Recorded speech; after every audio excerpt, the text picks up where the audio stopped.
श्री राधे राधे गोविंद गोविंद राधे राधे राधे गोविंद गोविंद राधे श्री राधे राधे गोविंद गोविंद राधे गोविंद राधे। गुरुदेवो महेश्वर गुरुर साक्षात् परब्रह्म तस्मै श्री गुरुवे नमः।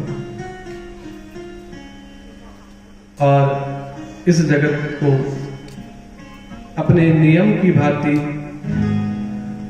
सिया राम में मान करके हम प्रणाम करें। गोस्वामी तुलसीदास जी की वाणी में सब लोग मेरे साथ प्रेम और भाव से गुरु बना लीजिए। सिया राम मैं सब जग जानी, सिया राम में सब जग जानी, करहु प्रणाम जोरी जुग पानी, करहु प्रणाम जोरी जुग पानी। सिया राम मैं सब जग जानी, सिया राम में सब जग जानी, करहु प्रणाम जोरी जुग पानी, करहु प्रणाम जोरी जुग पानी। श्री राम जय जय राम, श्री राम जय जय राम, श्री राम जय जय राम, श्री राम जय जय राम। जय श्री सीता जय श्री राम, जय श्री सीता जय श्री राम, जय जय श्री रामानंद भगवान, जय जय श्री रामानंद भगवान। श्री राम जय जय राम, श्री राम जय जय राम, श्री राम जय जय राम, श्री राम जय जय राम। सिया राम मैं सब जग जानी, सिया राम मैं सब जग जानी, करहु प्रणाम जोरी जुग पानी, करहु प्रणाम जोरी जुग पानी। संपूर्ण जगत को सिया राम में मान करके प्रणाम करते हुए बरकातपुर ग्राम में चल रही इस श्रीमद् भागवत कथा के द्वितीय दिवस में हम लोग प्रवेश करने जा रहे हैं। कथा श्रवण करने के लिए पधारे हुए सभी हरिभक्त पुरुष महिला बालक वृद्ध सभी को हमारा जय श्री राधे, जय श्री कृष्ण, जय सीताराम।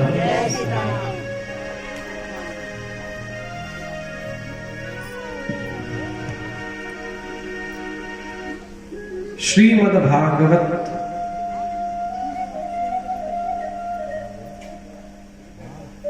इस शब्द पर ही यदि हम विचार करें तो श्री मद भागवत, श्री के अर्थ क्या है? श्री का अर्थ लक्ष्मी अर्थात पैसा, मद अहंकार, अहम। दुनिया में जाने कितने लोग हैं मद में भरे हुए हैं, अहंकार में भरे हुए हैं। क्यों? किस बात का अभिमान है? बोले उस पैसे का। किसी से सीधे मुंह बात करना पसंद नहीं करते, मेरे स्टैंडर्ड का नहीं है, मेरे बराबर का नहीं है। पैसा अहंकार को जन्म देने वाला है, लेकिन कब? यदि वो पैसा बेईमानी का होगा तो अहंकार को जन्म देगा, और यदि वो पैसा ईमानदारी का होगा तो वो धर्म कार्यों को जन्म देगा, अच्छे काम को जन्म देगा, सद्बुद्धि को जन्म देगा, सद्मार्ग दिखाने वाला होगा। अहंकार दुनिया में प्रत्येक व्यक्ति में कोई ना कोई अहंकार बैठा है। किसी को ज्ञान का अहंकार है, बस मुझसे बड़ा ज्ञानी कोई नहीं।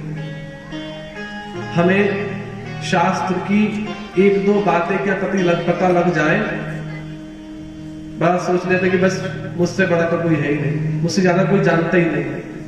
सामने वाले को भी चुप कर दे, तुझे नहीं पता मैं बताता हूं। ज्ञान का अहंकार। दूसरा, रूप का अहंकार, मुझसे सुंदर तो कोई है ही नहीं, ये भी बहुत बड़ा अहंकार है।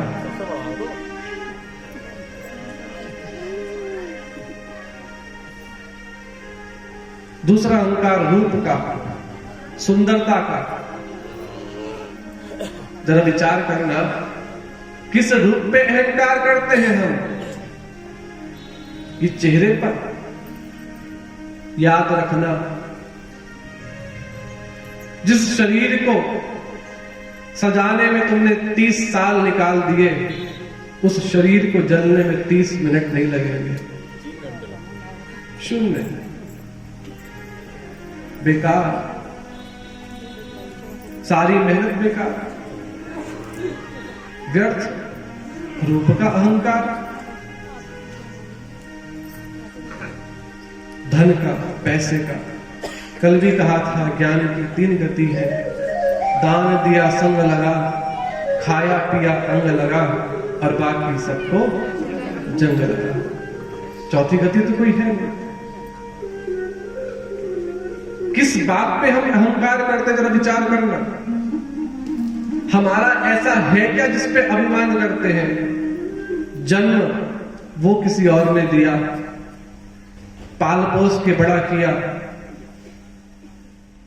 पढ़ाई ज्ञान वो किसी और ने दिया, पैसा कमाने की विद्या वो किसी और ने सिखाई, शरीर पे जो कपड़ा है वो भी अपना नहीं है, मकान, जिस मकान में तुम रहते हो तुमसे पहले कोई और रहता था, और तुम्हारे मरने के बाद कोई और रहेगा।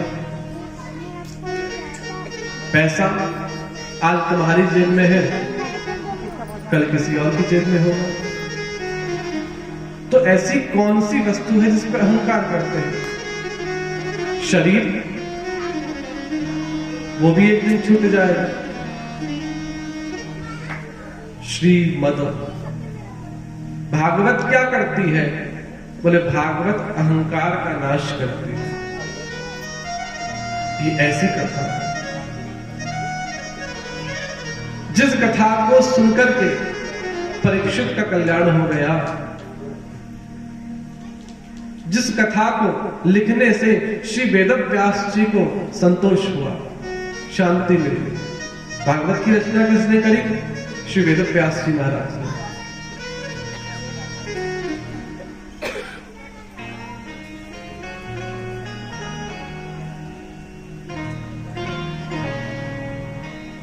पुरुष वर्ग से मेरी प्रार्थना है, कथा भी सुने, साथ साथ बच्चों का भी ध्यान रखें, वरना रस भंग हो जाएगा।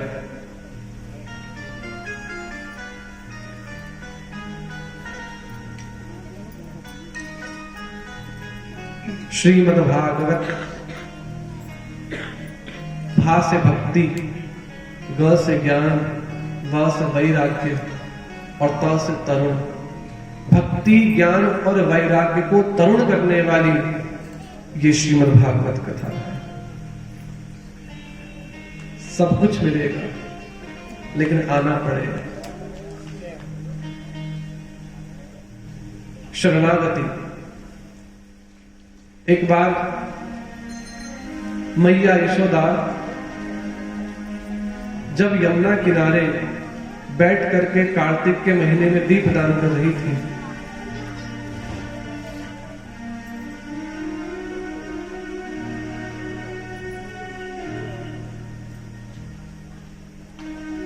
कार्तिक के महीने में दीपदान जरूर करना चाहिए। गंगा जी हो, यमुना जी हो या अन्य कोई तीर्थ हो,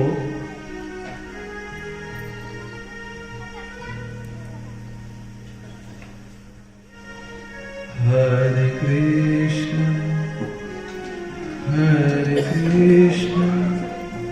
कृष्ण कृष्ण हरे हरे, हरे कृष्णा कृष्णा कृष्णा हरे हरे, हरे राम हरे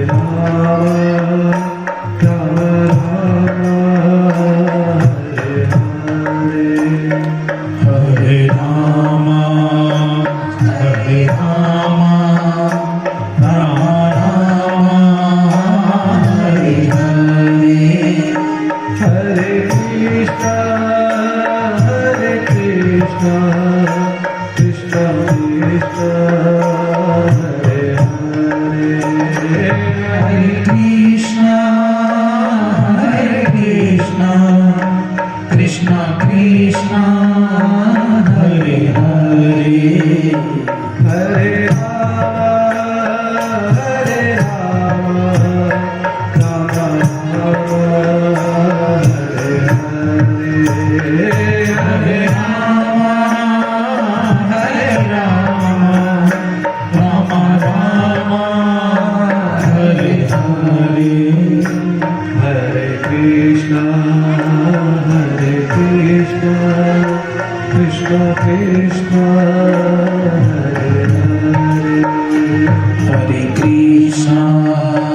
हरे कृष्णा कृष्णा कृष्णा हरे हरे, हरे राम राम हरे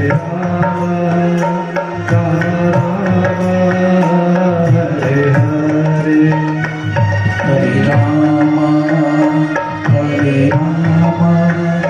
राम राम हरे हरे।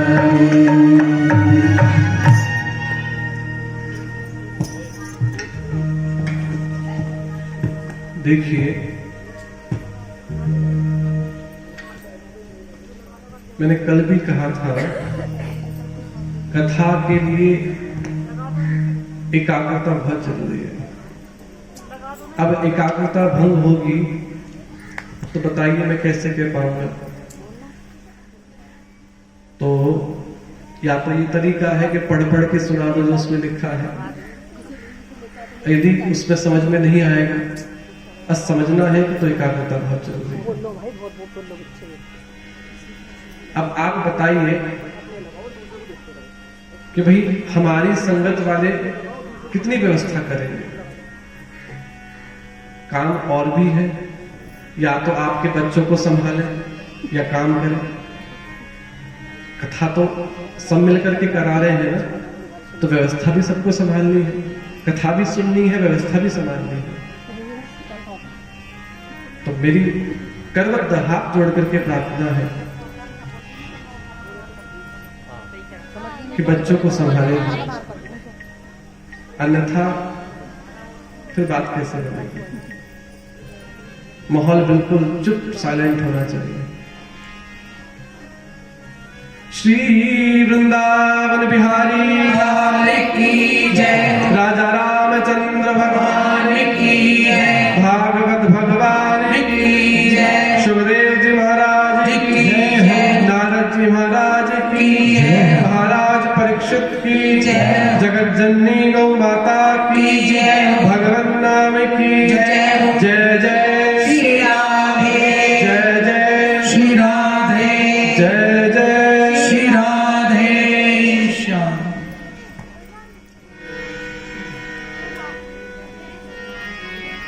इथे घर जोड का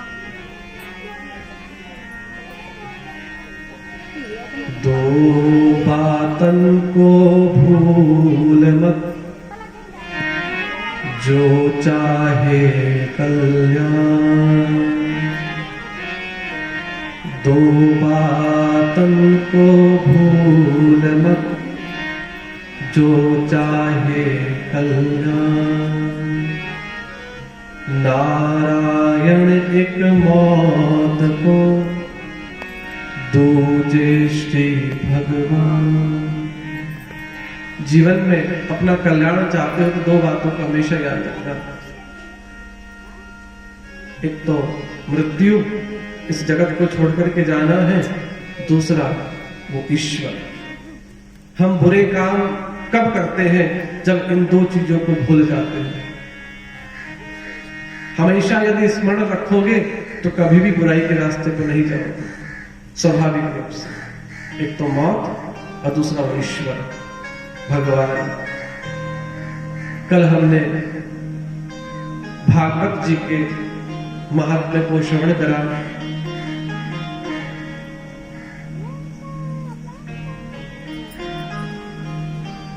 इस कथा से भक्ति के दुख की निवृत्ति हुई, ज्ञान वैराग्य पुष्ट हुए। दूसरा महात्म्य आपको सुनाया, वो धुंधकारी प्रेत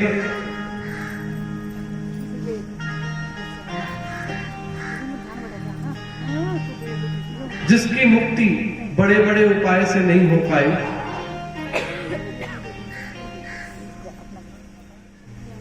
इस विषय पे थोड़ी चर्चा करना जरूरी है, क्योंकि हमारे मन में न जाने कितनी भ्रांतियां बैठी हुई हैं। और वो भ्रांतियां, वो अज्ञान कब नष्ट होगा? जब ज्ञान का प्रकाश होगा, जब शास्त्र का उपदेश होगा।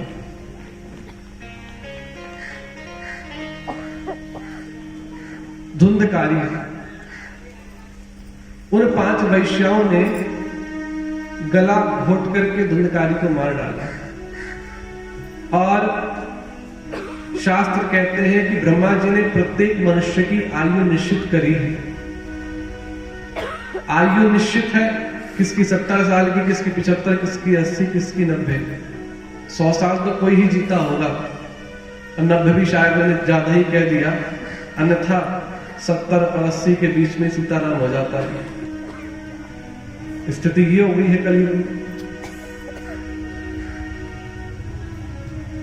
तो मृत्यु निश्चित है, मृत्यु का समय निश्चित है, कहां होनी है।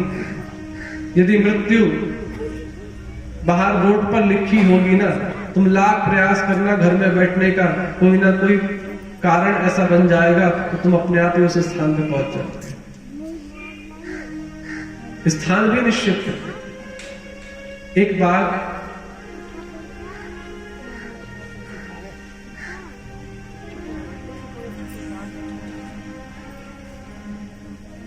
ना तो मृत्यु का स्थान निश्चित है, समय निश्चित है, और मृत्यु का कारण निश्चित है कि मृत्यु कैसे होनी है।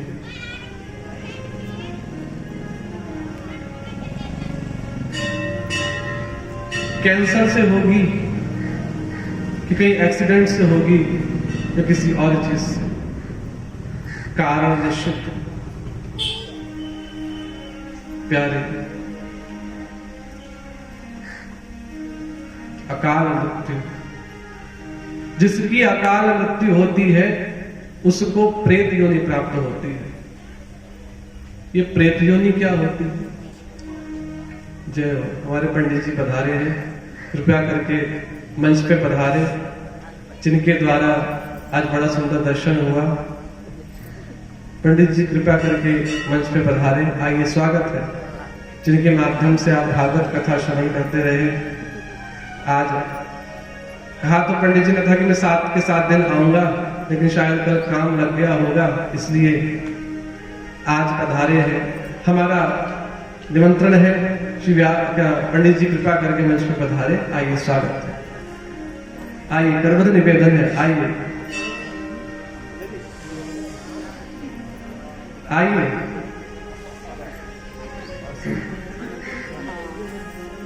आसन बिछाइए।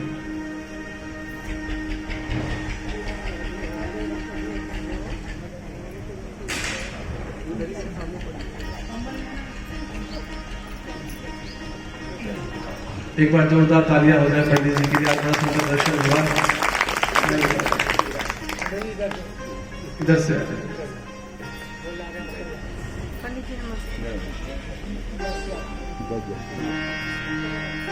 हरे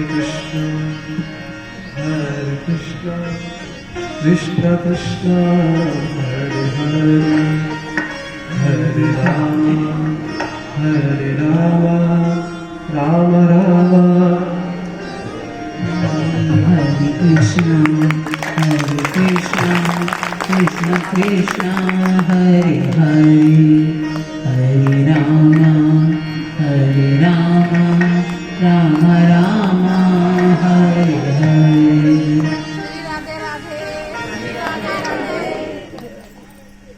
तो क्या कह रहे थे? बोलो जी। हाँ, कि जिसकी अकाल मृत्यु होती है उसको प्रेत योनि प्राप्त होती है। ये प्रेत योनि क्या है? हर मनुष्य के 3 शरीर होते हैं, ध्यान दें। एक तो ये जो आपको दिखाई दे रहा है, इसको कहते हैं स्थूल शरीर। एक इस शरीर के भीतर जो आत्मा बैठी है, जीवात्मा, ये दूसरा रूप है। और एक शरीर और होता है जिसको कारण शरीर कहा जाता है। उस कारण शरीर के द्वारा ही जीव स्वर्ग जाता है, उसी कारण शरीर के द्वारा जीव नरक जाता है। अच्छा, बिल्कुल। जब यमदूत लेने के लिए आते हैं तो वो क्या करते हैं? इस स्थूल शरीर से उस सूक्ष्म शरीर को निकाल करके उस कारण शरीर में डाल देते हैं। व्यक्ति को पता भी नहीं लगता, उसको लगता है मैं भी जीवित हूं। और उस कारण शरीर को ले जाया जाता है यमलोक, जहां वो यातना सहता है। उसी शरीर के द्वारा वो स्वर्ग जाता है। ये शरीर कितना बड़ा होता है? शास्त्र कहता है कि एक अंगुष्ठ का जो प्रमाण है, इतना बड़ा ये शरीर होता है जिसको यमदूत लेकर के जाते हैं। जीवात्मा सूक्ष्म, कितनी बड़ी है जीवात्मा जिस शरीर के भीतर बैठी है। श्री कठोपनिषद ने बताया कि वो जो शरीर के भीतर जीवात्मा बैठी है, प्रमाण क्या है उसका? बोले यदि आपके शरीर के एक बाल के 1000 टुकड़े किए जाए तो उसमें से जो एक अंश बचेगा, एक भाग बचेगा, उसके भी 1000 टुकड़े किए जाए तो उसमें से जो एक भाग बचेगा, इतनी बड़ी वो जीवात्मा होती है। सोचो, अब वो छोटी सी जीवात्मा पूरे शरीर में व्याप्त है, उसकी चेतना पूरे शरीर में व्याप्त है। वही जीवात्मा हाथी के भीतर भी है, चींटी के भीतर भी है, मनुष्य के शरीर में भी है। धुंधकारी प्रेत बना। प्रेत योनि कैसी होती है? वो जो कारण शरीर है, मुख सिला होता है, खा नहीं सकता, पी नहीं सकता, भूख तो लगती है, खाएगा कैसे? वायु का ही आहार करता है।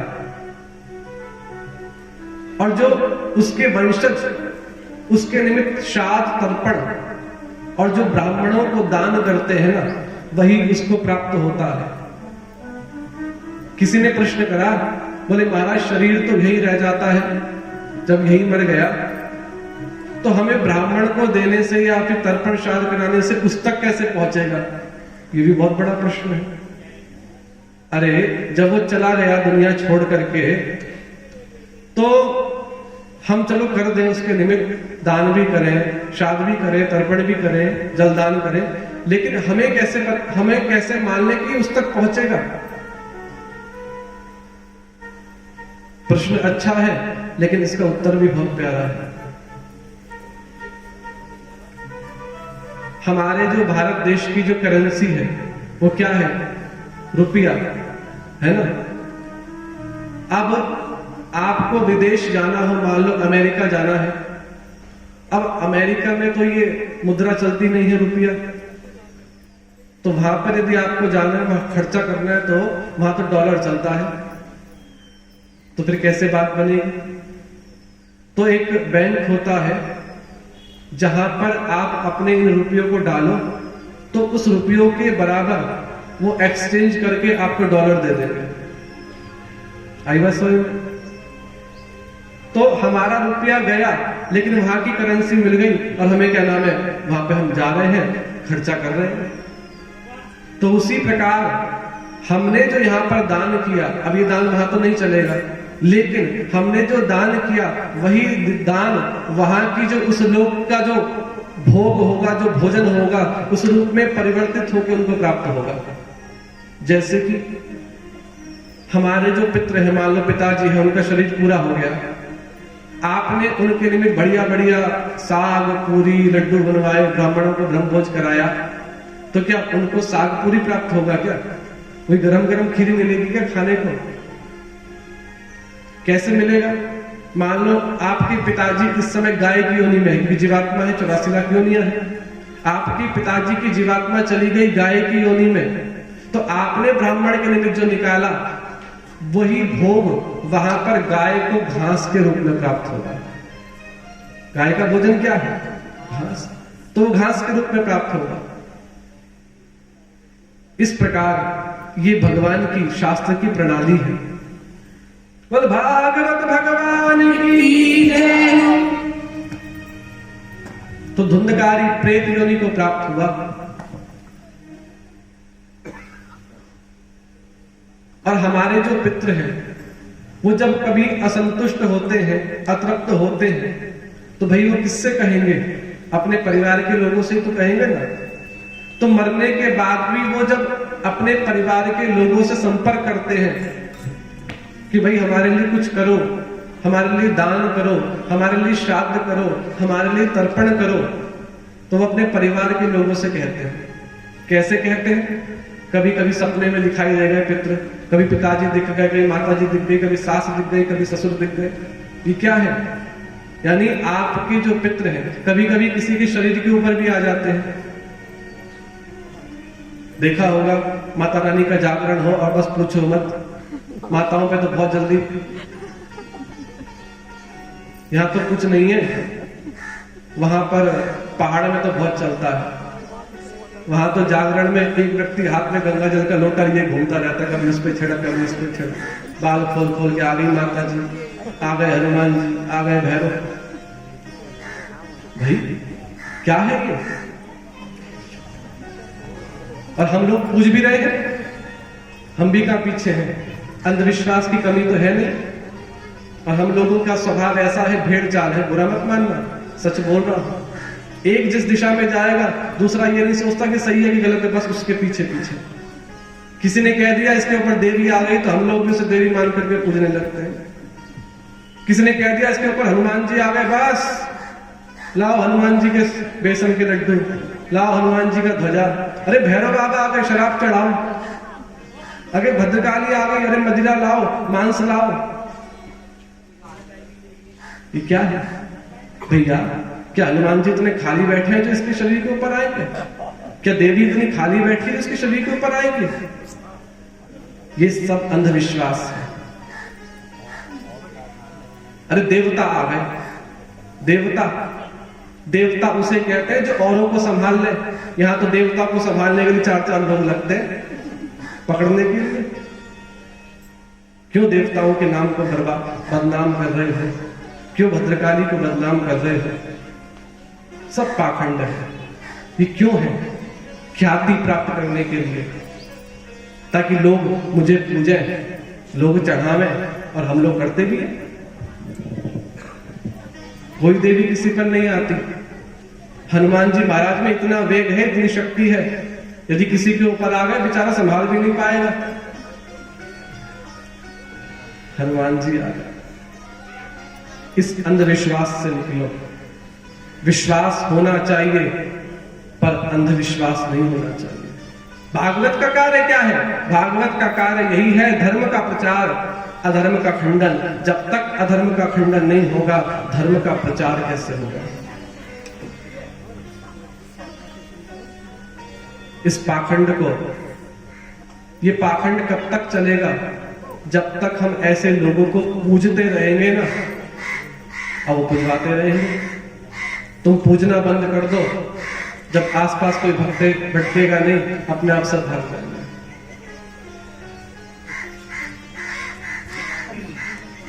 कई बार तो भागवत कथा के बीच में भी एक दो ऐसे महान दिव्य आत्मा आ जाती है। कीर्तन चल रहा है, अब कीर्तन में भी बस बाल खोल करके, क्या है ये सब?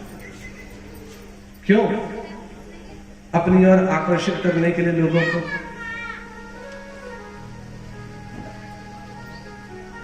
ध्यान देना, देवता कभी किसी पर नहीं आते, न भद्रकाली किसी पर आती है, न भैरव किसी पर आते। एक संत श्री कृष्णचंद्र शास्त्री जी महाराज, आप भली भांति परिचित होंगे, भागवत कथा सुनते होंगे टीवियों पर भी, ठाकुर जी के नाम से प्रसिद्ध है। उन्होंने अपने जीवन का अनुभव बताया। बोले एक बार भागवत कथा करने गए कलकत्ता की ओर। अब व्यास जी बैठे थे कक्ष में, भागवत कथा शुरू होनी थी। उससे पूर्व एक माता जी पंडाल में बाल खोल करके नाचने लगी। अब लोगों ने देखा, भाई माता आ गई, माता आ गई, माता आ गई, तो लोगों ने पूछने लगे। किसी ने पूछ लिया, बोले माता क्या बात है, आज क्रोध में क्यों हो? बोले मैं भागवत नहीं होने देने की। बोले क्यों? अरे तुमने मेरे नाम का झंडा नहीं लगाया, मुझे मांस अर्पित नहीं करा, मदिरा नहीं पिलाई। अब पंडित जी बेचारे क्या करते? अब तो संकट है, जब तक इसको मांस ना मिला, मदिरा ना मिला। बोले भागवत नहीं होने देने के। लोग बात ऐसे अंधविश्वासी, बात पहुंची व्यास जी तक। बोले व्यास जी ऐसे ऐसे बात है, एक माता ने ऐसा उत्पात मचा रखा है। व्यास जी जानकार थे शास्त्र के। व्यास जी बोले मैं खुद संभाल लूंगा। अब व्यास जी भी आ गए, सिर हिलाते हिलाते माता जी के पास। बोले क्या हुआ व्यास जी? बोले मेरे पे हनुमान जी आ गए, लाओ मेरा सोटा भी अभी देखता हूं माता को। नहीं, अरे भगवान, कोई माता नहीं आई, आ गई शरण में। ये क्या है?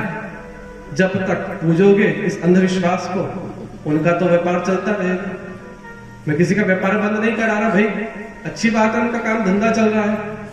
लेकिन अधर्म को साथ लेकर के अधर्म के द्वारा तुम करोगे तो फिर हम धर्म के प्रचारक चुप क्यों बैठेंगे?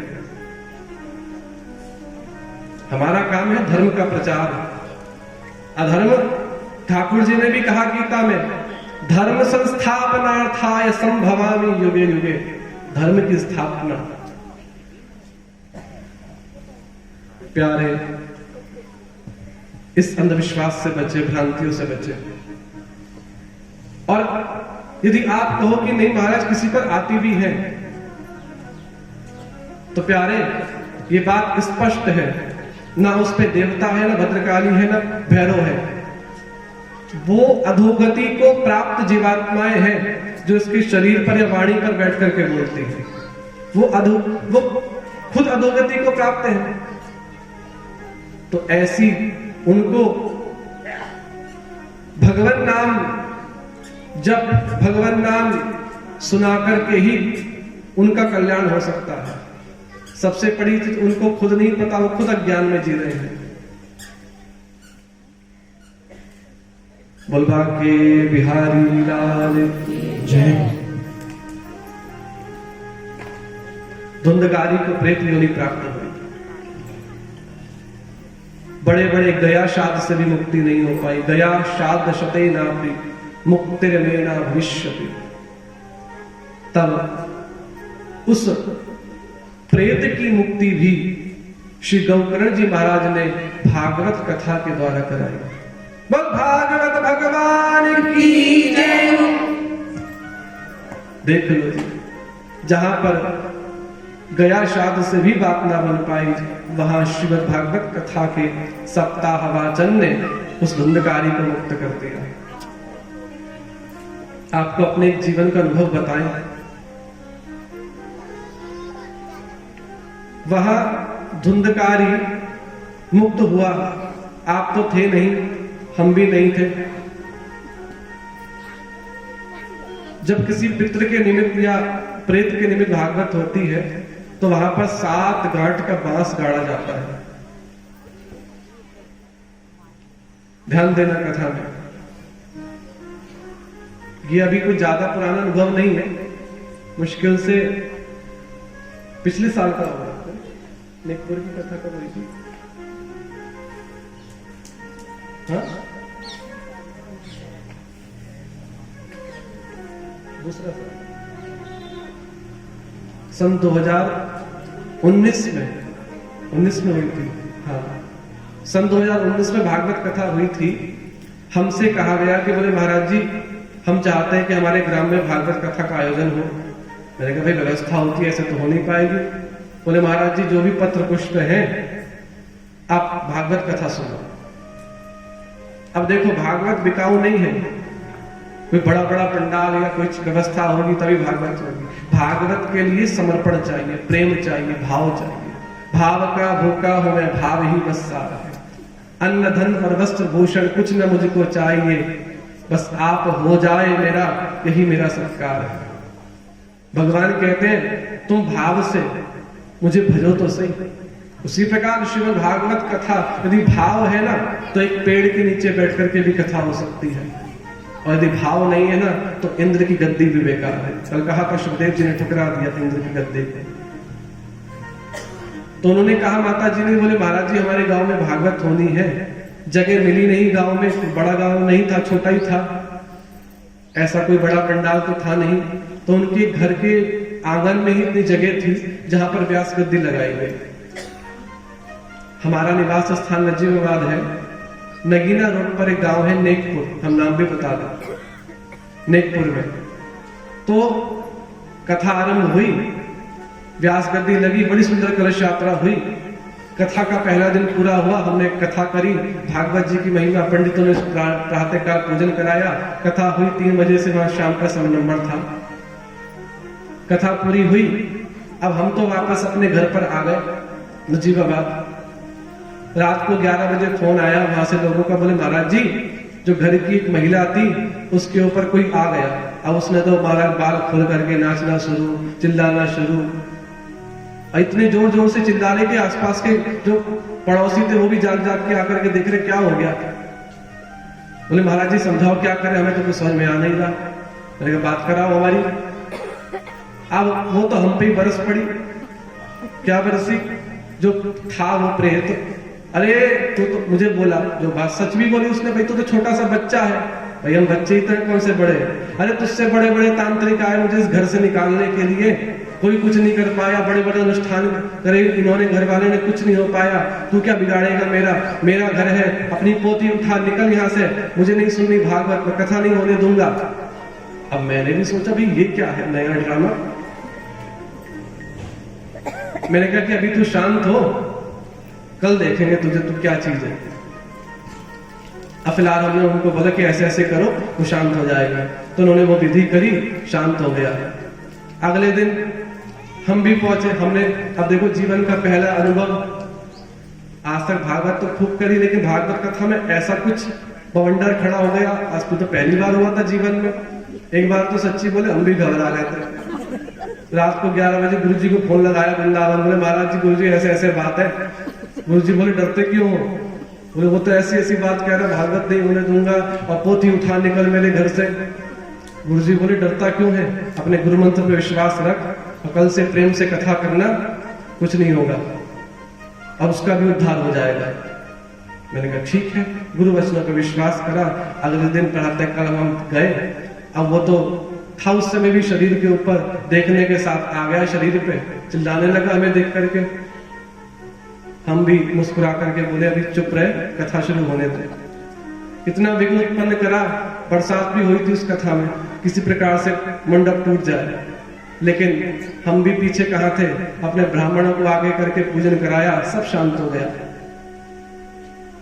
कथा के दूसरे दिन पूरा हुआ। अब तो हमने सोचा अब तो हम जाएंगे नहीं वापस, अब तो यहीं रुकेंगे। हम भी देखे रात को कौन सा प्रेत आता है, वहीं रुके उसी के पास।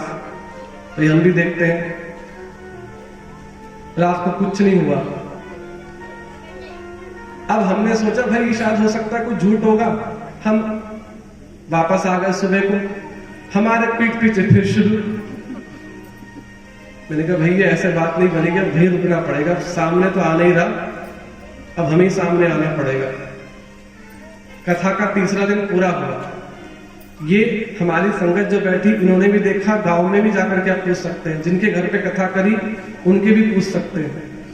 कथा के शुरू के 3 दिन उस प्रेत ने इतना परेशान करा, लेकिन जो चौथा दिन था कथा का, कृष्ण जन्म होना था, वही प्रेत जिस औरत के ऊपर आया था, वही भागवत के शरण में अपना मस्तक झुका करके ऐसा रोया फूट फूट के, ऐसा रोया फूट फूट के। पूछा गया भाई क्यों रो रहा है, तो ये उसके मुख के शब्द थे। बोले महाराज इस घर में 100 साल से पड़ा पड़ा सड़ गया, बस प्रार्थना है कि इस बार भगवान मुझे छोड़ करके ना जाए, मेरा उद्धार करते। मैं 100 साल से परेशान हूं। खुद बोला वो। 3 दिन तो अहंकार था, मैंने कहा ना अहंकार, लेकिन चौथे दिन समर्पित हो गया। कृपा भी तब होगी जब समर्पण होगा। चौथे दिन के बाद न किसी को दिखा, न किसी के शरीर पर आया। और बताते थे, बोले महाराज ये तो घर में दिखता था। एक कोठरी थी, उस कोठरी में जब हमने आसपास गांव में पता लगाया तो पता लगा, बोले महाराज ये घर जो है 100 साल पहले एक बनिए का था, और उस बनिए को इसी घर में मार करके दफना दिया गया था। और तब से उस घर में वो प्रेत था। बड़े बड़े घर बनने नहीं दिया उसने कभी भी। बड़े बड़े तांत्रिक आए उसको निकालने के लिए, बड़े बड़े उपाय करे, कोई कुछ नहीं कर पाया। कथा चौथे दिन समर्पित हो गया। 7 दिन की हमने उससे एक ही बात कही थी कि जो बांस गड़ा है तो बस कथा सुन और कुछ मत कर। 7 दिन की कथा पूरी हुई, यज्ञ पूरा हुआ, भंडारा हुआ, और उस बांस को गंगा में प्रवाहित किया। आज 2 साल हो गए, न घर के किसी व्यक्ति को दिखाई दिया, न कोई उत्पात मचाया, और वो घर भी इतना अच्छा हो रहा है, धीरे धीरे उसमें प्रगति हो रही है, उसका भी उद्धार हो गया। भागवत भगवान की जय हो। इससे बड़ा और क्या प्रमाण दो भागवत का। ये तो मेरे खुद के जीवन का प्रत्यक्ष अनुभव है।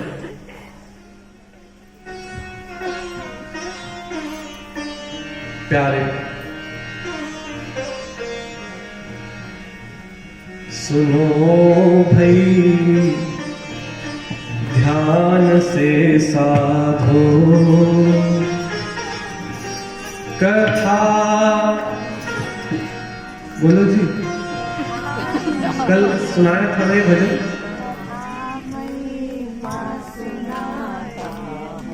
सुनो भाई ध्यान से साधो।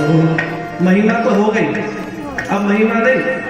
कथा में अब सुनाता हूँ, कथा में अब सुनाता हूँ। सुनो भाई ध्यान से साधो, कथा में सुनाता हूँ।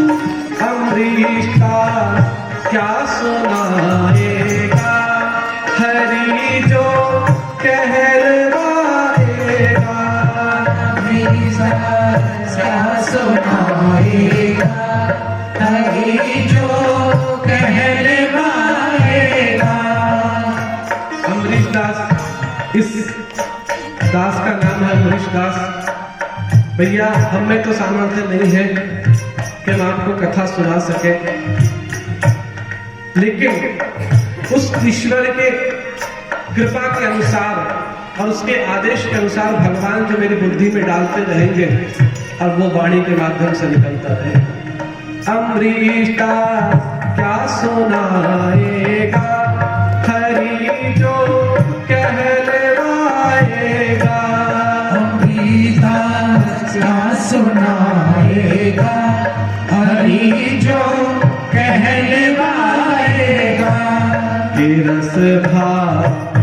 ही पाओगे कथा भागवत की ये निर्मल के रस भाव की पाओगे कथा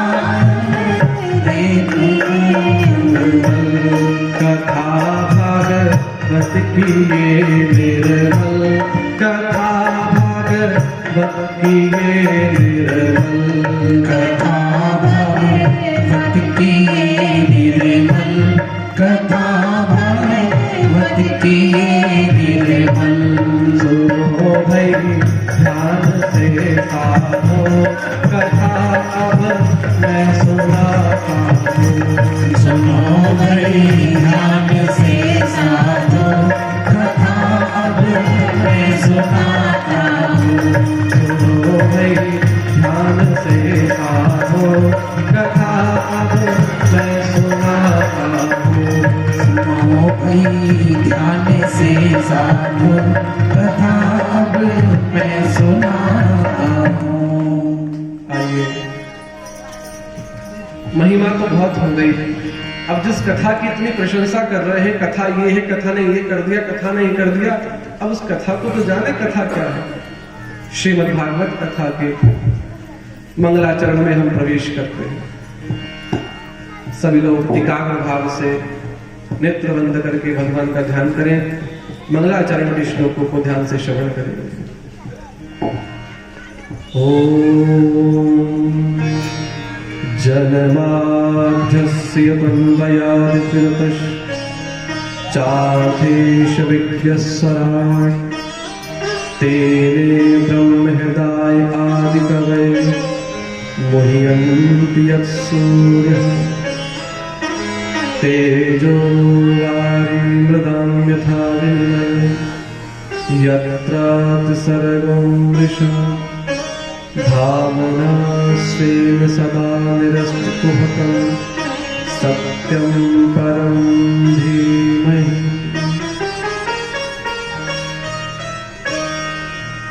ये भागवत जी का पहला श्लोक है जिसमें उस जन्माद्यस्य तन्मयादितरतश्चार्थेशविज्ञस्वराट् उस परमपिता परमात्मा को प्रणाम करा जो जन्मादि अस्य जो जन्म उत्पत्ति जन्म पालन और मृत्यु का कारक है, उत्पत्ति पालन और संहार का जो कारक है ईश्वर। कैसा है वो ईश्वर? मुह्यन्ति यत्सूर्यः, जिस ईश्वर को जानने में बड़े बड़े सूर्य आदि देवता भी मोहित हो जाते हैं, जान नहीं पाते। और जब वेदव्यास जी के वाणी का ये श्लोक है मंगलाचरण का, मंगलाचरण, ये मंगलाचरण क्या होता है? जैसे जब हम कोई काम आरंभ करते हैं तो उस कार्य के आरंभ में हम भगवान को याद करते हैं। कोई गणेश जी को याद करता है, प्रभु इस कार्य के विघ्न को हटना। कोई सरस्वती जी को याद करता है, कोई विष्णु को, कोई अपने गुरु को। तो जिसको मानता है वो उसको याद करता है। क्यों? बोले मेरा कार्य अच्छे से सफल हो जाएगा।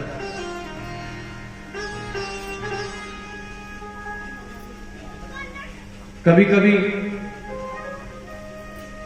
संगीत, चाहे संगीत वाले हो, चाहे ब्राह्मण हो, चाहे विद्यार्थी हो, कोई भी हो, अपने अपनी श्रद्धा के अनुसार अपने अपने इष्ट को याद करते हैं। क्यों? ताकि हमारा कार्य में आने वाले विघ्न दूर हो। बोलो जी, ऐसे ही है ना? भगवान को याद करते, हमने भी याद किया। जब हम कथा शुरू करते हैं तो कथा के पूर्व कुछ श्लोकों का पाठ करते हैं ना। आपको समझ में तो नहीं आता होगा, लेकिन वो क्यों? ताकि प्रभु मैं आपकी कथा कहने जा रहा हूं, मुझ पे कृपा करो, मेरा कार्य सफल हो, ऐसी वाणी प्रदान करो ताकि श्रोताओं को अच्छी लगे। आप कृपा करो। मंगलाचरण,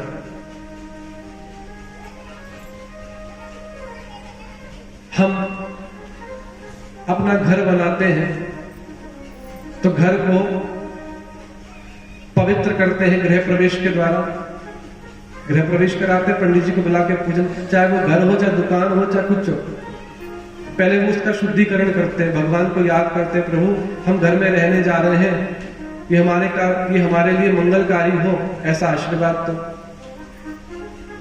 और घर को बचाने के लिए घर के दरवाजे पर वो कोई हंडिया, कोई चप्पल, कोई टायर, पता नहीं क्या क्या चीजें लटकाते हैं।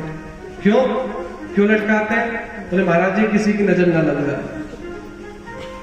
अब तो हंडिया में जीभ निकाल करके बड़े बड़े आंखें करके, बाप रे बाप, ये है क्या चीज?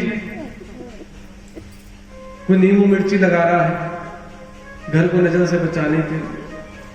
अरे भैया, सनातन धर्मी होकर के भी ये सब टोने टोटकों में विश्वास करते हो, तभी तो बर्बाद हो। दरवाजे पर हनुमान जी महाराज की फोटो लगाओ, भूत पिशाच निकट नहीं आवे, महावीर जब नाम सुनावे। फिर देखो कौन सी किसकी नजर लगती है तुम्हारे घर को, तुम्हारे व्यापार को, तुम्हारे दुकान को, कि नींबू मिर्ची तुम्हें बचाएगी। तो फिर कहता हूं अंधविश्वास को छोड़ो। एक व्यक्ति का फोन आया, बोले महाराज जी सुबह सुबह। मैंने सोचा भाई इतने सुबह सुबह क्या हो गया? मैंने कहा भाई क्या हुआ? अरे महाराज जी आज सुबह मॉर्निंग वॉक पे जा रहा था, जैसे घर का दरवाजा खोला तो दरवाजे पर कोई क्या कहते हैं नींबू मिर्ची और हल्दी रख दिया। अब क्या करूं बताओ?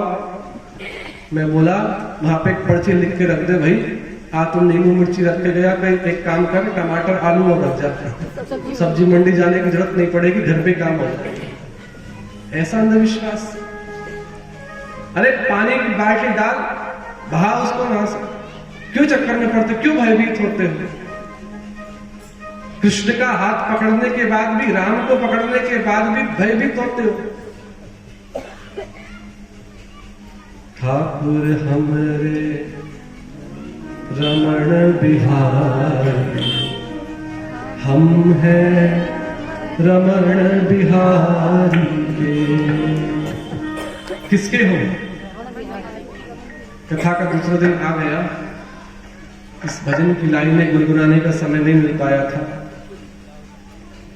ठाकुर हमरे, मेरी कथा का उद्देश्य क्या है कि 7 दिन ये 3 बातें आपको ऐसी रट जाएं कि आप मेरे जाने के बाद भी मुझे भूल जाओ, कोई बात नहीं, पर मैंने जो कहा इसको ना भूलो।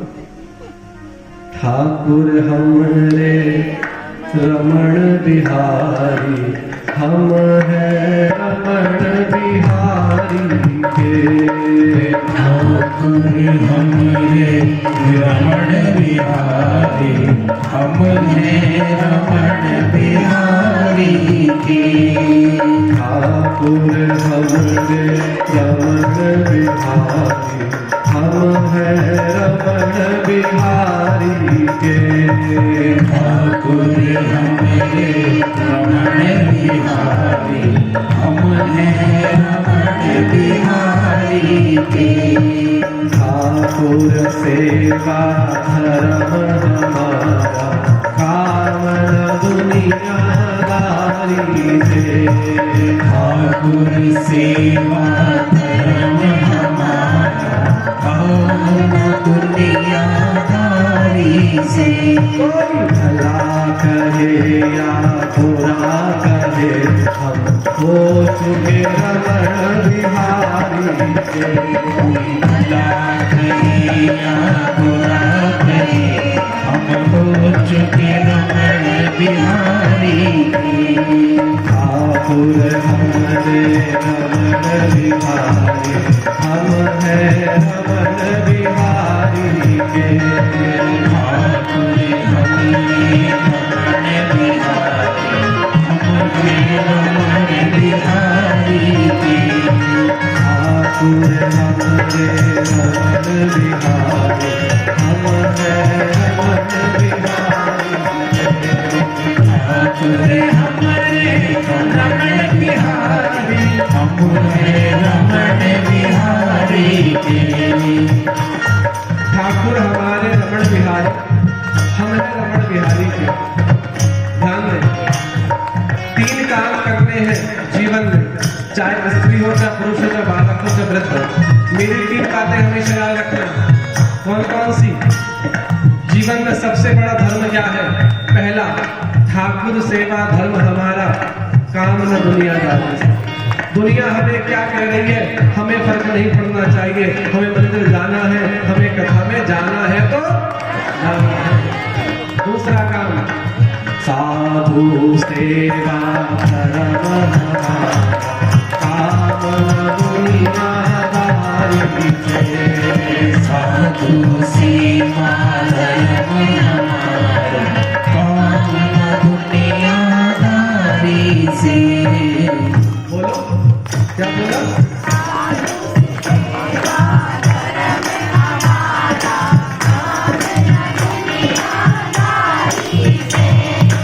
साधु सेवा धर्म हमारा, काम न दुनियादारी से।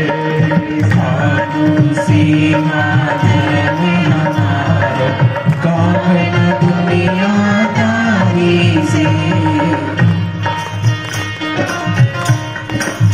दूसरा काम क्या बता दिया? सुमित जी वो डायरी लेकर के आइए,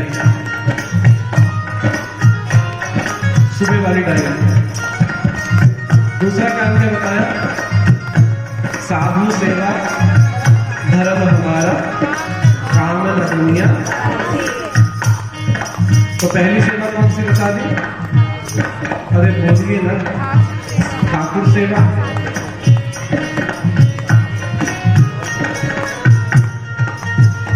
और दूसरी सेवा कौन सी बताई? साधु सेवा। इस भजन के बीच में हम सब मिलकर के भी भागवत कथा के मध्य पधारे हुए। देखो हम तो कोई साधु हैं नहीं, सच्ची बात है, लेकिन आप सब हमें मानते हो उस रूप में, तो ये आपका अपना भाव है। आप सब सेवा कर रहे हो तो उसी सेवा के बीच में कुछ नाम आए। कथा सुनने आप 12 बजे आते हैं, 3 बजे चले जाते हैं, पर आप सबने हमारे रहने की भी चिंता करी कि महाराज जी का। अब केवल रहने से तो बात नहीं बनती, कि लोगों ने सोचा भाई महाराज जी के आतिथ्य में कोई कमी नहीं होनी चाहिए, 7 दिन के अतिथि के रूप में पधारे हैं। अब राम तेरी भूखा भगती ना हुई, अब भोजन पानी भी तो होना चाहिए ना। तो आप सबने मिलकर के इतनी सुंदर व्यवस्था हम लोगों के लिए कर रहे हैं। श्री सबसे आगे श्री मीना जी, जिनके पीछे पूरी मंडली चलती है, मीना राजपूत बरकातपुर से। दूसरे बबीता, इनके पति का नाम पिंकू। तीसरे पवित्रा जी बरकातपुर से। गौ की सेवा धर्म हमारा, काम न दुनियादारी से। घर घर में गाय है। अरे महाराज गाय तो है, पर वो तो नाम मात्र के लिए रखी है, भैंसों की गिनती ज्यादा है ना? क्योंकि जो दूध ज्यादा देगी उसी को तो रखा जाएगा ना। भैंस से मेरी कोई दुश्मनी नहीं है, पर गाय मेरी माता है, माँ से प्रेम तो ज्यादा होता है। हम अपने क्षेत्र में गौ सेवा करते हैं, करनी चाहिए। और इस भागवत कथा में आपको 3 सेवा करने का अवसर मिल रहा है। पहली कौन सी? ठाकुर सेवा। दूसरी साधु सेवा। तीसरी गौ सेवा। जो लोग वृंदावन यात्रा में साथ गए थे उन्होंने देखा होगा, अपना वृंदावन जो सुदामाकुटी आश्रम है, गुरुस्थान, वहां पर करीब 400 गाय तो बड़ी गौशाला में है और 50 गाय छोटी गौशाला में, जहाँ गौ सेवा होती है। और गौ सेवा का महत्व भली बात आप परिचित हैं। आप कभी आए देखे कैसे गौ सेवा होती है, तो हमें भी गौ सेवा करनी है। आप अपने घर में भी गाय रखें और उस गाय की सेवा करें, क्योंकि इस गौ सेवा से ही उद्धार होगा, अन्य किसी उपाय से नहीं। गौ की सेवा धर्म हमारा, काम न दुनियादारी से। गौ की सेवा धर्म हमारा, काम न दुनियादारी से। ठाकुर हमरे अमर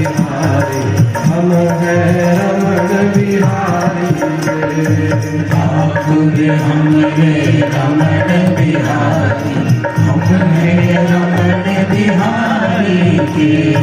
ठाकुर हमरे रमण बिहारी, हमरे रमण बिहारी के। ठाकुर हमरे रमण बिहारी, हमरे रमण बिहारी के।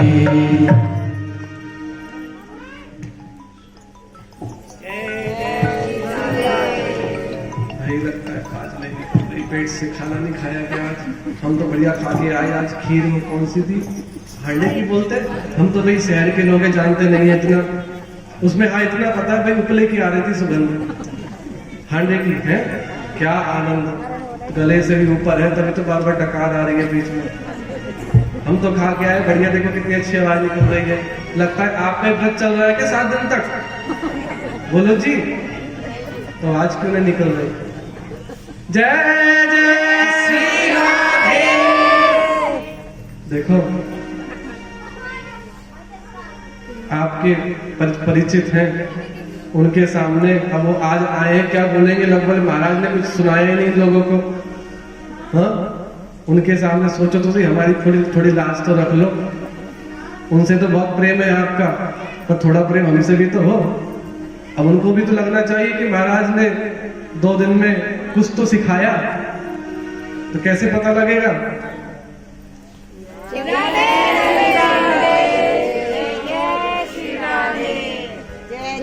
पीछे आवाज नहीं जा रही, साउंड वाले का है, पीछे आवाज नहीं जा रही, लोगों की मुंह से आवाज ही नहीं निकल रही बिल्कुल।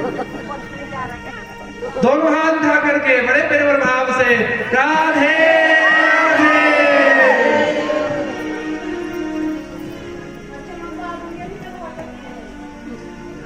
जन्माद्यस्य,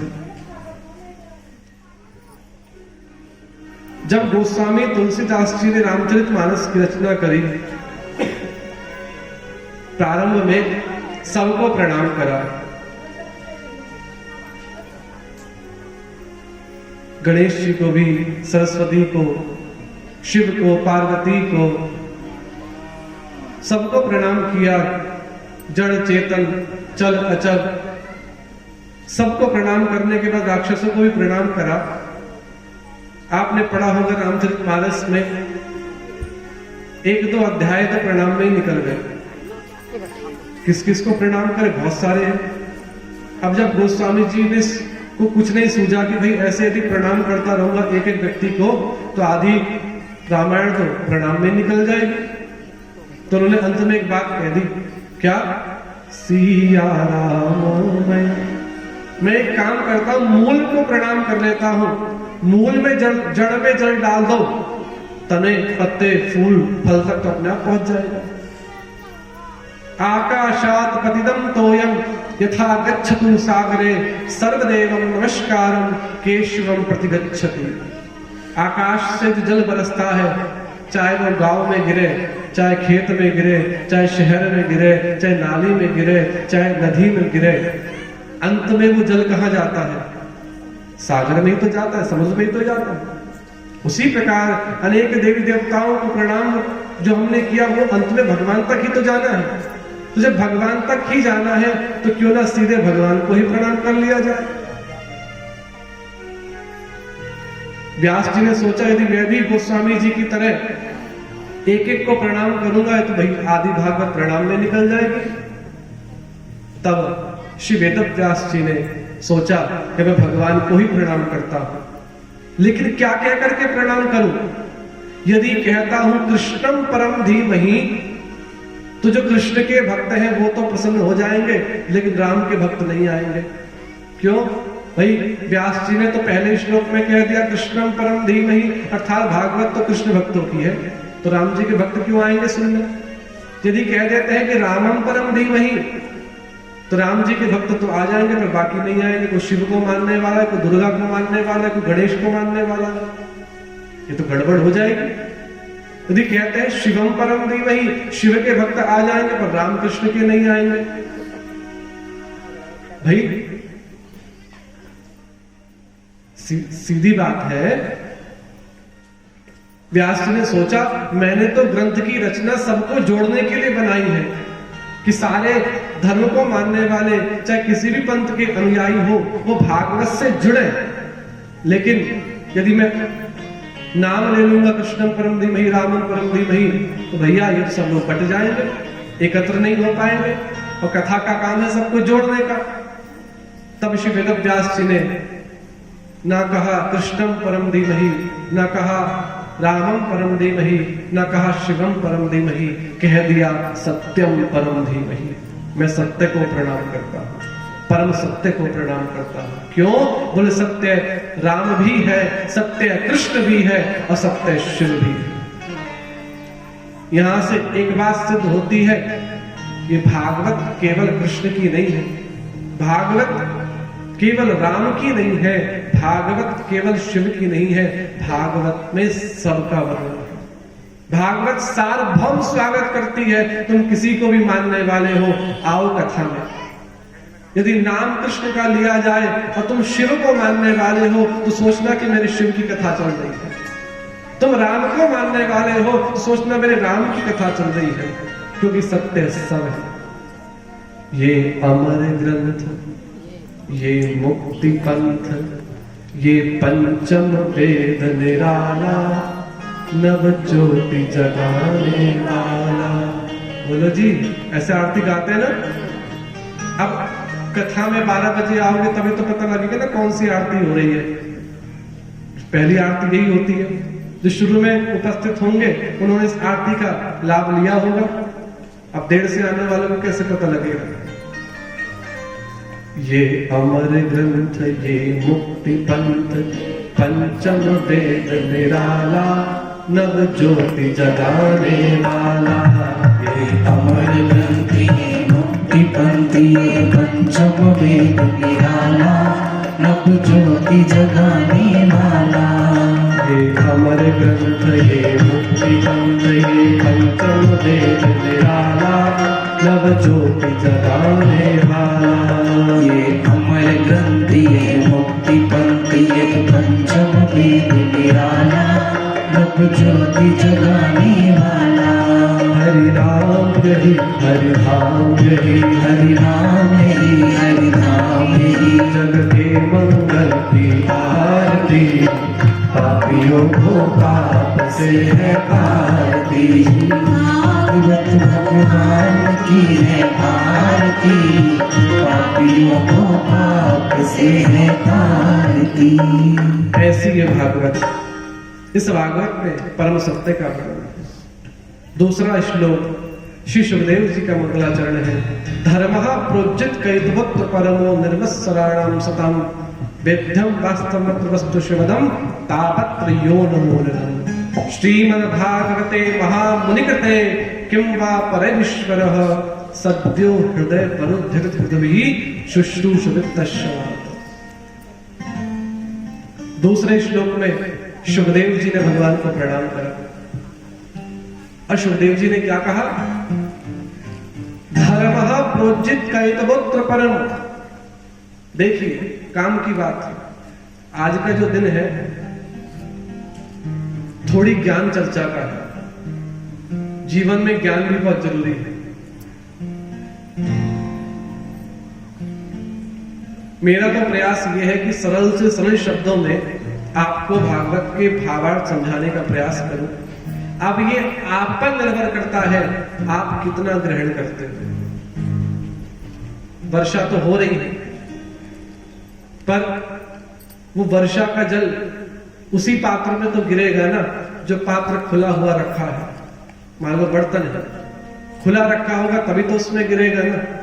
अब यदि बर्तन ही उल्टा रखा होगा तो लाख पूरी रात वर्षा होती रहेगी, क्या भरेगा उसमें? तो हमारा जो बुद्धि का पात्र है इसे खोलो। यहां तो वर्षा हो रही है भागवत की, आप कितना ग्रहण कर रहे हो ये आप पर निर्भर करता है। और दूसरी बात, वर्षा तो समान रूप से सब पर हो रही है,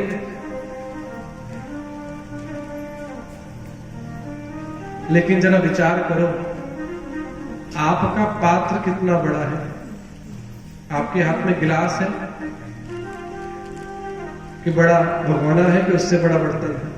जितना पात्र की स्थिति होगी उतना ही तो मिलेगा ना, जितनी आपकी बुद्धि होगी उतना आपको मिलेगा। तो अपने पात्र को बड़ा करो। दो चीजें हैं, एक है धर्म, दूसरा है परम धर्म। धर्म का फल क्या है? धर्म का फल है स्वर्ग, स्वर्ग से ज्यादा नहीं।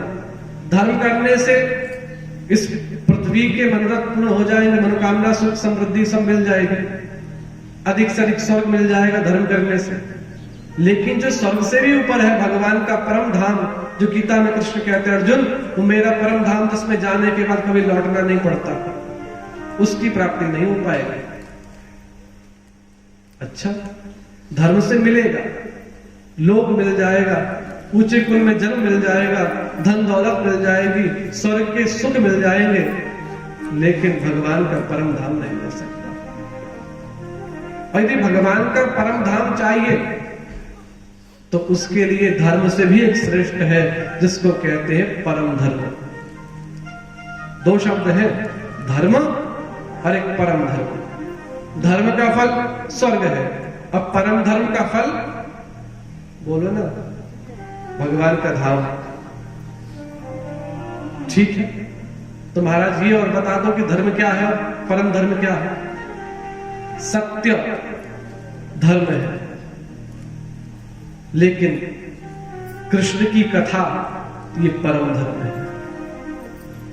किसी गरीब ब्राह्मण, किसी गरीब भिखारी को भोजन कराना ये धर्म है, लेकिन किसी साधु वैष्णव ब्राह्मण को भोजन कराना ये परम धर्म है।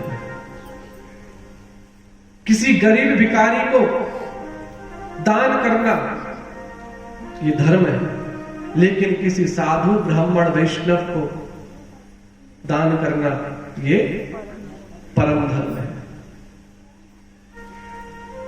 बड़े बड़े हॉस्पिटल बनवा दिए जाए, धर्मशालाएं बनवा दी जाए लोगों के ठहरने के लिए, ये धर्म का काम है, लेकिन भगवान के मंदिर में सहयोग करना, संस्कृत विद्यालयों में सहयोग करना, कथा भागवत अनुष्ठान जो होते हैं इनमें सहयोग करना, ये परम धर्म का काम है।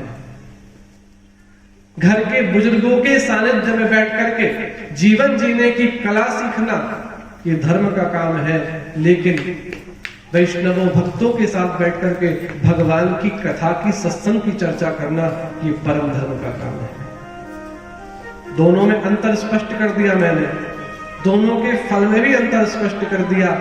अब हम विचार करें कि हम धर्म का पालन करते हैं कि परम धर्म का पालन करते हैं। धर्म करना है, लेकिन धर्म के साथ साथ हमें, अरे बोलो जी, परम धर्म भी करना है। इसलिए तो कहता हूं, ठाकुर हमरे रमण बिहारी, हम है रमण बिहारी। भगवान के मार्ग पर निकलोगे ना, दुनिया बहुत बातें बनाएगी। हमसे पूछो कैसे कैसे लोगों को फेस करना पड़ता है। कोई पक्ष में भी आते हैं, कोई विपक्ष में भी आते हैं, लेकिन हम आज तक नहीं रुके। जहां गए, जिस क्षेत्र में गए, वहां पक्ष के भी मिले, विपक्ष के भी मिले, लेकिन भगवान के धर्म की ध्वजा ऐसी लेकर के चल रहे हैं। हनुमान जी कह रहे हैं तू चलता रहे, कभी तेरी ध्वजा को गिरने नहीं दूंगा।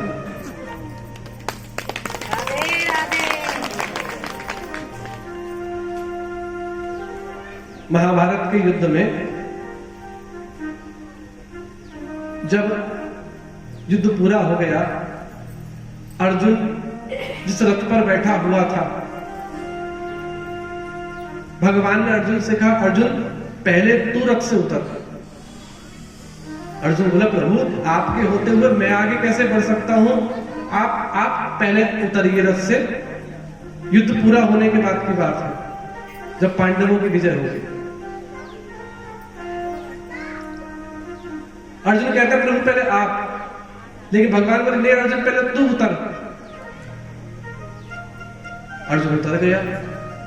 जैसे ही भगवान ने कदम भूमि पर रखा, रथ को छोड़ा, अर्जुन के रथ के ऊपर जो हनुमान जी की ध्वजा लगी हुई थी, हवा का वेग ऐसा आया वो ध्वजा उड़ गई, अर्थात जिस पर हनुमान जी बैठे हुए थे। भगवान के हटने के साथ ही पूरा रथ ऐसा जलकर के भस्मीभूत हो गया, बिल्कुल राख हो गया। अर्जुन आश्चर्यचकित, ये क्या हुआ? भगवान से पूछा, प्रभु ये क्या लीला है? तो ठाकुर जी कहते हैं, अर्जुन, पितामह भीष्म के बाणों से तेरा रथ तो पहले ही जल चुका था। वो तो मैं रथ में खड़ा था, ऊपर हनुमान जी की ध्वजा थी, अभी तक तेरे रथ को बचाए रखा था। यदि मैं हट जाता और ऊपर से हनुमान की ध्वजा हट जाती ना, तेरा रथ तो पहले ही जल चुका था, तो कब का मर जाता। ये हनुमान जी के नाम की ध्वजा है प्यारे। जब तक ये तुम्हारे कार्य में साथ है, ये तुम्हारे घर के छत पर लगी हुई है ना, कोई तुम्हारा कुछ नहीं बिगाड़ सकता। हनुमान जी साथ है, इसलिए प्रत्येक सनातन धर्मी के घर मंदिर में ध्वजा लगी होनी चाहिए। श्री राम जय राम, ये विजय मंत्र है। यदि कभी किसी कार्य को करने जा रहे हो और आपको कोई मन में संशय हो, शंका हो, यह लगता है कि कार्य पूरा नहीं हो पाएगा, इस मंत्र का जाप करना, आपका कार्य निश्चित रूप से सफल होगा। यह विजय मंत्र है। आइए हम लोग भी 2 मिनट इसका जप करें और फिर आगे बढ़ेंगे। श्री राम जय जय राम, श्री राम जय जय राम, श्री राम जय जय राम, श्री राम जय जय राम। तालियों की सेवा करते हैं। श्री राम जय जय राम, श्री राम जय जय राम, श्री राम जय जय राम। मिथिला धाम, श्री राम जय जय राम। मिथिला धाम, श्री राम जय जय राम, श्री राम जय जय राम, श्री राम जय जय राम, श्री राम जय जय राम, श्री राम जय जय राम।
श्री राम जय जय राम, श्री राम जय जय राम।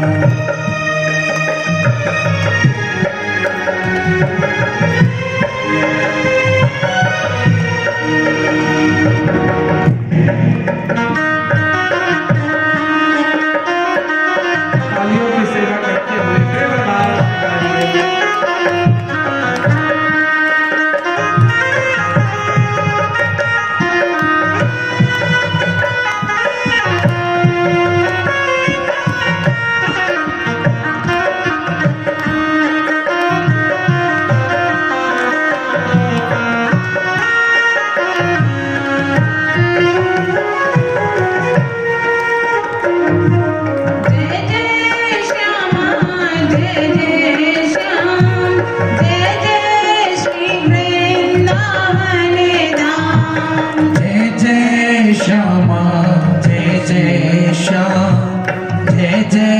श्री वृंदावन धाम। जय जय श्यामा जय जय श्याम जय जय श्री वृंदावन धाम। जय जय श्यामा जय जय श्याम जय जय श्री वृंदावन धाम। श्री राम जय जय राम श्री राम जय जय राम।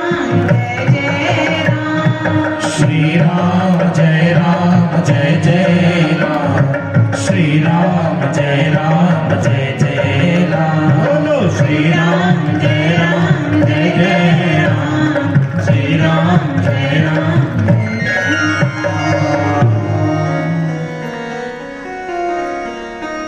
श्री राम जय राम श्री राम जय जय राम। धर्मः प्रोज्झित कैतवोऽत्र परमो। सुखदेव जी कहते हैं मैं उस परम धर्म को प्रणाम करता हूं। तीसरा श्लोक श्री सूत जी महाराज का मंगलाचरण है और सूत जी क्या कहते हैं? निगम कल्पतरोर्गलितं फलम् शुकमुखानंदद्रव संयुतम् पिबत भागवतं रसमालयम् मुहुरहो रसिका भुवि भावका। भागवत को निगम कल्पतरोर गलितम फलम, निगम कहते हैं वेद को। ये भागवत क्या है, कहां से आई? बोले ये वेदों से ही आई है। और वेद का ये पका पकाया फल है श्रीमद् भागवत। फलम, किसी ने कह दिया सूत जी से कि सूत जी आपने भागवत को फल कहा, जरा ये और बता दीजिए कि इस भागवत के फल को क्या करें, खाएं? तब कहा सूत जी ने नहीं, दुनिया के फल खाए जाते हैं लेकिन भागवत ऐसा फल है जिसको कानों से पिया जाता है। पिबत भागवतम रसमालयम्, इसको पिया जाता है।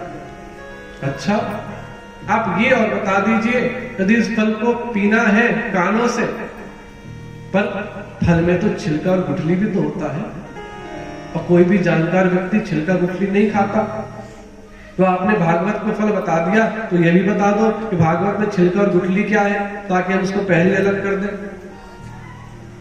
तब सूत जी ने कहा नहीं, दुनिया के फलों में छिलका गुठली होता होगा पर भागवत में छिलका और गुठली नहीं होता, इसमें तो रस ही रस भरा हुआ है, रस ही रस भरा हुआ, अमृत, इसको पियो। फिर किसी ने पूछ लिया सूत जी से, अच्छा सूत जी कथा को पिए कब तक पिए, कितनी बार पिए? एक दिन सुने, 2 दिन सुने, 7 दिन सुने या बार सुने, कब तक सुने? तब श्री सूत जी ने कहा मुहुरहो रसिका भुवि भावका। कब तक सुननी है भागवत? बरकातपुर में भागवत कथा होती रहती है, हमारे श्री पंडित जी महाराज के द्वारा भागवत कथा सुनते रहते हैं। कब तक सुने? बोलो जी, कब तक? साल में 4 बार।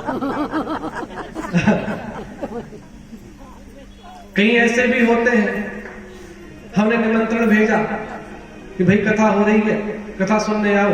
अरे क्या कथा सुननी, वही परीक्षित को शाप, वही सुखदेव जी का आगमन, हमने बहुत कथा सुन ली, अब तुम हो नए युवा बच्चे, तुम सुनो जा करके। हमने तो बहुत सुना। जो व्यक्ति ऐसा कहता है ना, सही रूप में उसने कथा को सुना ही नहीं। यदि 1 या 2 कथा सुनने के बाद कथा से तृप्ति हो गई ना, तो कथा भी सुनी ही नहीं। कथा तो तब सुनी जाएगी, एक बार सुनने के बाद दोबारा मन करे कथा सुनने का, दोबारा कथा सुनने के बाद तिबारा मन करे कथा सुनने का। मुहुरहो रसिका भुवि भावका, बार कथा सुनने का मन करे। आज बरकातपुर में कथा हुई, यहाँ कथा सुनने आए, आसपास के किसी गांव बीतरा पुंडरी या कहीं पर भी कथा हो, वहां कथा सुनने के लिए भाग जाओ, तब समझना कि अब थोड़ी थोड़ी भागवत हमने सुन ली। और आप देखना, विश्वास मेरा, जितनी बार कथा को सुनोगे ना, हर बार कथा में कुछ नया ही सुनने को मिलेगा। कथा वही है, लेकिन कथा नित्य नूतन है। निश्चित रूप से जिसने ये भागवत सुन रहे हैं या इससे पूर्व भागवत सुनी होगी या आने वाले समय में भागवत सुनेगा, हर कथा में कुछ नया अनुभव ही सुनने को मिलेगा, कोई नई बात ही सीखने को मिलेगी, क्योंकि कथा नित्य नूतन है। चलते हैं उसी स्थान पर जहां श्री सूत जी महाराज शौनकादि ऋषियों को भागवत सुना रहे हैं।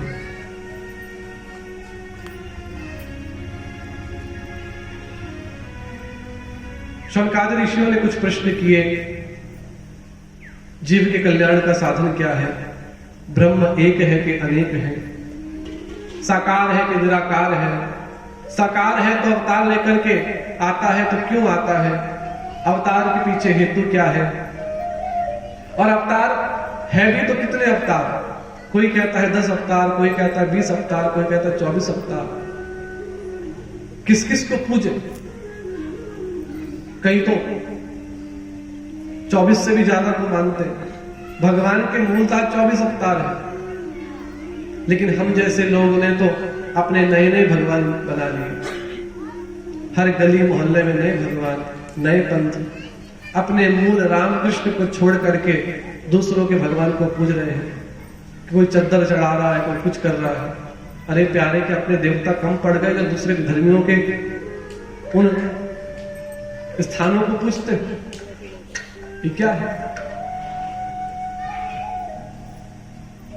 बाबा, मैं नाम नहीं लूंगा, आप सब भलीभांति परिचित थे।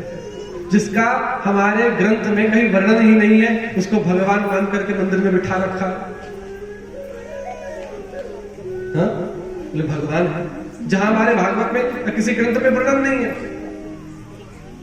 वेद मंत्रों के द्वारा उसकी पूजा हो रही है। हम महापुरुष मान सकते हैं, लेकिन भगवान नहीं मान सकते। ध्यान देना,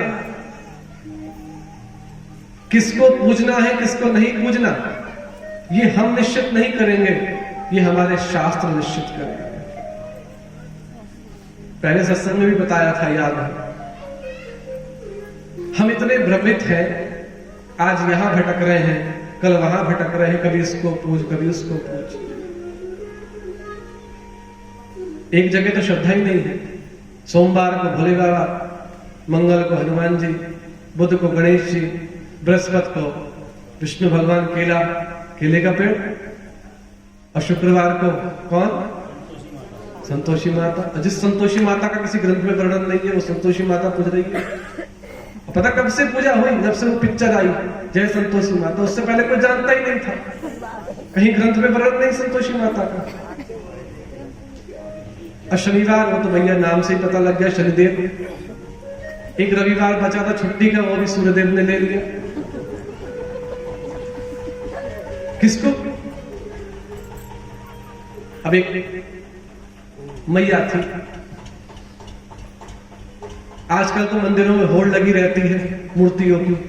पहले गणेश जी का दरबार, फिर माता रानी का दरबार आ गया।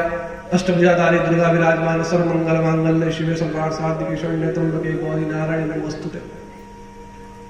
फिर राम जी भी है, बंसी लेकर के कन्हैया भी खड़े हैं। आगे बढ़ो, फिर भोले बाबा का परिवार आ गया। फिर आगे सोटा लेकर के हनुमान जी है। आइए तो चलो थे ही आगे फिर वो सिर पे कपड़ा बांध करके एक बाबा जी बैठे हैं। समझदार को इशारे ही काफी है, जिसका किसी ग्रंथ में वर्णन नहीं। क्यों पंडित जी? उसको पूज रहे हैं हम लोग।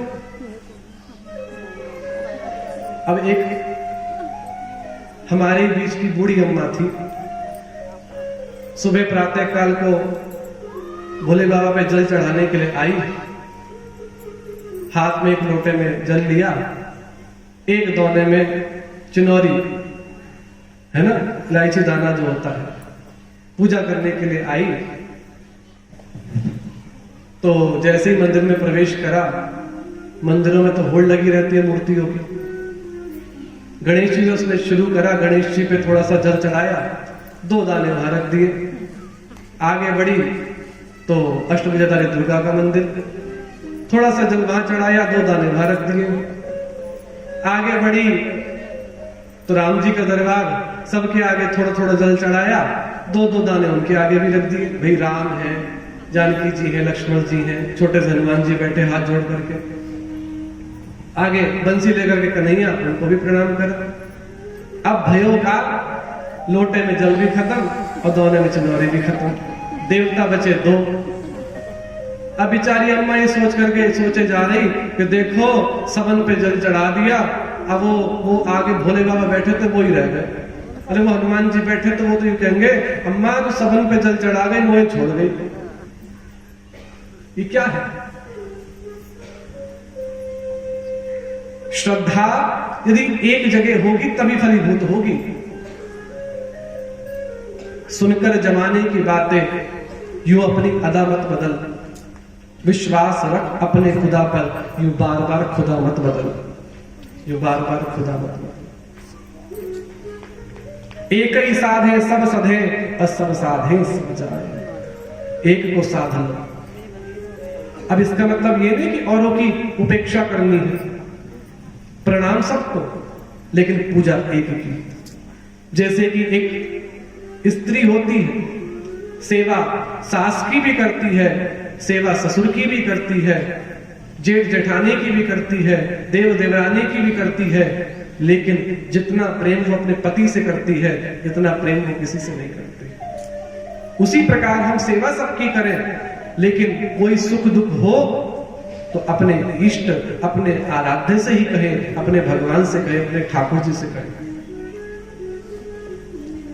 इसे कहते हैं अनन्य भक्ति। हमारे धर्म में कितने देवी देवता हैं? 33 करोड़। अरे बाप रे बाप, यदि एक एक दिन भी सबको देंगे तो जिंदगी कम पड़ जाएगी, पर पूजा पूरी नहीं हो पाएगी।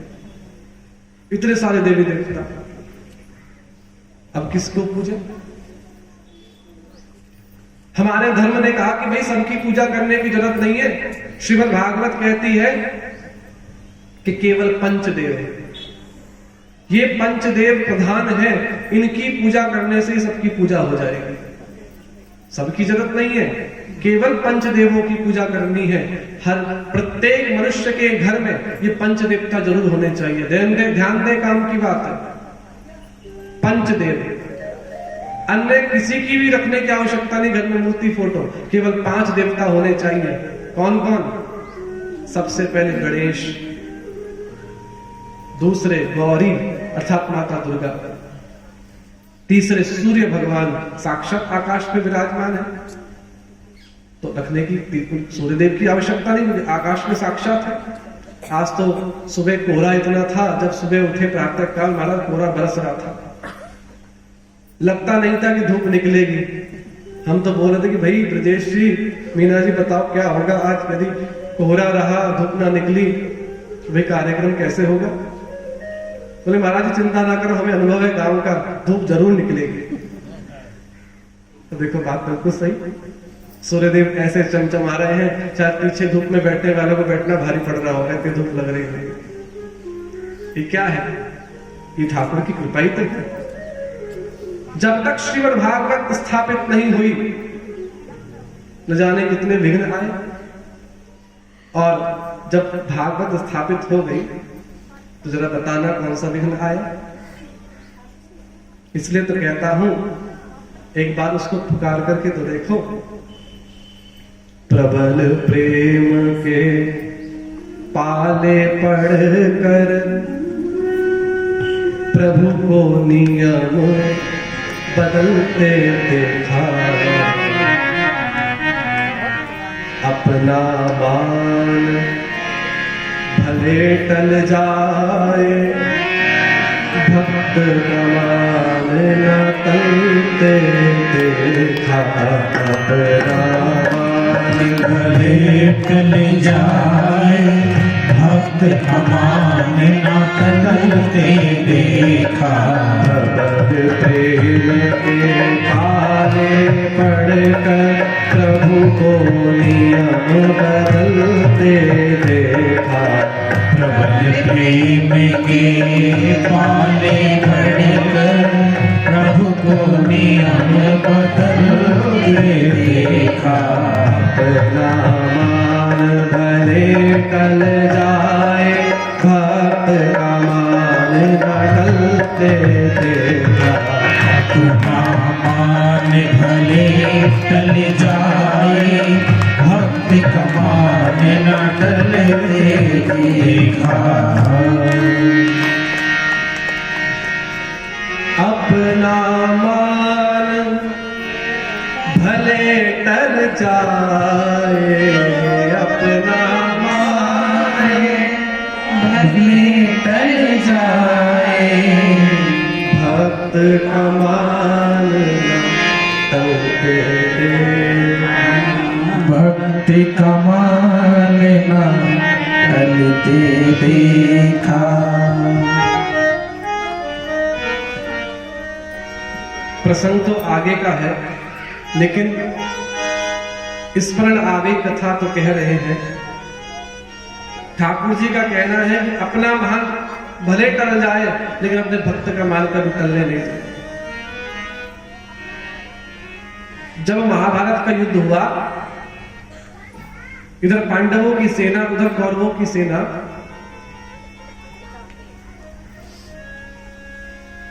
पितामह भीष्म से आकर के दुर्योधन ने कह दिया, पितामह आप लड़ तो हमारी तरफ से रहे हो, लेकिन आप भीतर से पांडवों के साथ में हो। ये बात लग गई पितामह भीष्म को। पितामह भीष्म ने प्रतिज्ञा कर ली, बोले दुर्योधन ऐसा नहीं है, यदि तुझे ऐसा लगता है ना, तो या तो आज अर्जुन नहीं रहेगा या मैं नहीं रहूंगा। और पितामह ने प्रतिज्ञा करी, बोले भगवान ने कहा था पांडवों से कि मैं युद्ध में शस्त्र नहीं उठाऊंगा। और पितामह ने संकल्प कर लिया, बोले कृष्ण आपको युद्ध में शस्त्र उठाने पर मजबूर कर दूंगा। ये पितामह ने प्रतिज्ञा करी। आज दुर्योधन के उन कटु वाक्यों से पितामह का हृदय ऐसा वेद गया, पितामह को क्रोध आया और उन्होंने क्रोध में भर करके प्रातः काल जब युद्ध की शंकर ध्वनि हुई, रथ में सवार होकर के गए, बोले आज अर्जुन को नहीं छोड़ूंगा। पितामह अर्जुन गांडीव संभाल ही ना पाया, उससे पहले पितामह ने बाणों की बौछार कर दी। अर्जुन का मस्तक का मुकुट गिर गया, हाथ से गांडीव गिर गया। अर्जुन संभल ही ना पाया। भगवान कृष्ण ने देखा कि यदि मैंने कुछ नहीं किया तो आज अर्जुन को कोई नहीं बचा सकता। आज पितामह अर्जुन को मार डालेंगे। जब अपने भक्त के ऊपर विपत्ति आई तो भगवान कृष्ण रथ से कूद पड़े और वहां पर टूटे हुए रथ का पहिया पड़ा था, उस पहिए को हाथ में उठाया। उस पहिए में ऐसा सुदर्शन का वेग आ गया, सुदर्शन चक्र का, और भगवान उस पहिए को लेकर के पितामह को मारने के लिए दौड़े। अर्जुन ने जब देखा कि भगवान ने शस्त्र उठा लिया, अर्जुन को याद आया कि प्रभु का संकल्प था कि युद्ध में शस्त्र नहीं उठाऊंगा, कुछ भी हो जाए, लेकिन आज मेरी रक्षा के लिए भगवान ने शस्त्र उठा लिया। अर्जुन ने पैर पकड़ लिए। अर्जुन ने पैर पकड़ लिए कि प्रभु आप मेरी रक्षा के लिए अपना संकल्प मत तोड़ो, अपनी प्रतिज्ञा मत तोड़ो। प्रभु आप अपनी प्रतिज्ञा मत तोड़ो। सामने पितामह भीष्म ने देखा कि भगवान स्वयं हाथ में शस्त्र उठा करके आ रहे हैं, रथ से कूद पड़े, अपना धनुष बाण फेंक दिया, हाथ फैला करके, भुजा फैला करके भगवान को पुकारा, प्रभु आओ आओ, आपके इस रूप को देखने के लिए ही तो मैं इतने समय से प्रतीक्षा कर रहा था, आइए आइए। भगवान कहते हैं अर्जुन पैर छोड़ दे मेरा, आज मैं पितामह को नहीं छोड़ूंगा। क्यों? इन्होंने तुझे मारने का प्रयास करा। अर्जुन कहता है प्रभु आप मेरे लिए अपनी प्रतिज्ञा मत तोड़ो, मैं मर जाऊं पर आप प्रतिज्ञा मत तोड़ो। भगवान बार बार कहने लगे अर्जुन पैर छोड़ दे, मेरी कोई प्रतिज्ञा नहीं है, मेरा भक्त जो प्रतिज्ञा कर ले उस प्रतिज्ञा को पूरी करना मेरी प्रतिज्ञा है। यदि पितामह भीष्म चाहते हैं मैं शस्त्र उठाऊं तो मैं शस्त्र उठाने को तैयार हूं, मैं शस्त्र उठाने को। अपना मान भले टल जाए, भक्त का मान न टलते देखा। शौनकादि ऋषियों के प्रश्न सूत जी ने उत्तर देना आरंभ किया। नारायणं नमस्कृत्य नरं चैव नरोत्तमं देवीं सरस्वतीं व्यासं ततो जयमुदीरयेत। जीव के कल्याण का मार्ग दिखाया भागवत। श्री वेदव्यास जी ने नारद जी की प्रेरणा से भागवत जी की रचना करी। चतुश्लोकी भागवत अहमेवास्म्यवाग्विनान्यत् यत् सत्सत् परम पश्चाद्यम् अहमेवास्म्यवाग्रे, मैं ही सर्वत्र था, मुझसे पूर्व कुछ नहीं था। चतुश्लोकी भागवत प्रदान करी। और श्री वेदव्यास जी ने नारद जी से जो चतुश्लोकी भागवत मिली उसी का विस्तार करके ये 18,000 श्लोकों की भागवत को प्रकट किया जो हमारे सम्मुख विराजमान है। जिन सुखदेव जी का वर्णन हमने कल किया था, जो जंगल चले गए थे तपस्या करने के लिए, व्यास जी ने अपने शिष्यों के द्वारा अपने सुखदेव जी को बुलाया है और सुखदेव जी ने आकर के भागवत का अध्ययन किया। ये प्रसंग बहुत विशेष है, इसलिए कहे बिना मैं रुक नहीं पा रहा हूं। कल आपको बताया था सुखदेव जी जंगल चले गए थे भजन करने के लिए। यम प्रभजन्तम अनुपेतम अपेत कृत्यम द्वैपायनो विरह कातर आजुहाव पुत्रेत जन्मय तया तरगो विनेदुस तम सर्वभूत हृदय मुनिमानतस्मि। श्री वेदव्यास जी ने जब भागवत की रचना करी सोचा कि भाई भागवत तो मैंने लिख दी लेकिन इसको कहेगा कौन? बोले सुखदेव ही है जो इस कथा को कह सकता है, पर वो तो जंगल में चला गया भजन करने के लिए, ये भी नहीं पता कहां है। तब अपने शिष्य को भेजा, बोले जाओ जब तुम जंगल में संविधा चयन करने के लिए जाओ तो तुम इस भागवत के इन श्लोकों का पाठ करना। और श्लोक कौन से दिए? बरहा पीड़म नटवर वपुः कर्णयो कर्णिकारं बिभ्रुतवासः कनकपिशं वैजयन्तीं च मालां रन्ध्रानवेणुरधर सुदया पूरयन् गोपुनन्दैर् वृंदारण्यम समुद्रमणं प्राविशत् कीर्तिः। जब व्यास जी के शिष्यों ने इस श्लोक का उच्चारण किया, बरहा पीड़म नटवर वपुः कर्णयो कर्णिकारं, भगवान के मस्तक पे मोर मुकुट विराजमान है और भगवान कान में कनेर का पुष्प लगाते हैं, वृंदावन में रमण करते हैं। इस श्लोक को सुनकर के सुखदेव की समाधि टूट गई। सुखदेव जी ने सोचा कोई इतना सुंदर कैसे हो सकता है। फिर सोचा भाई देखने में सुंदर है तो क्या हुआ, स्वभाव भी तो सुंदर होना चाहिए। शिष्य ने दूसरे श्लोक का उच्चारण करा, अहो बकियम स्तन कालकूटम जिंघंसया पादेरुत्पे साधवी लेभे गतम धातुचिताम पुण्यम कम वा दयालुम शरणं व्रजेम। अहो बकियम स्तन कालकूटम, कैसा है ठाकुर जी का स्वभाव? वो जो पूतना मारने के लिए आई थी उसको भी वो गति प्रदान कर दी जो आगे चलकर के माता यशोदा को मिली। भगवान ने उसका भी उद्धार किया।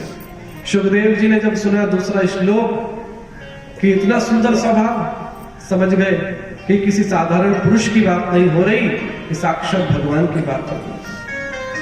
आए दौड़ करके शिष्यों से कहा कि भाई और सुनाओ, बड़ा आनंद मिल रहा है सुनने में।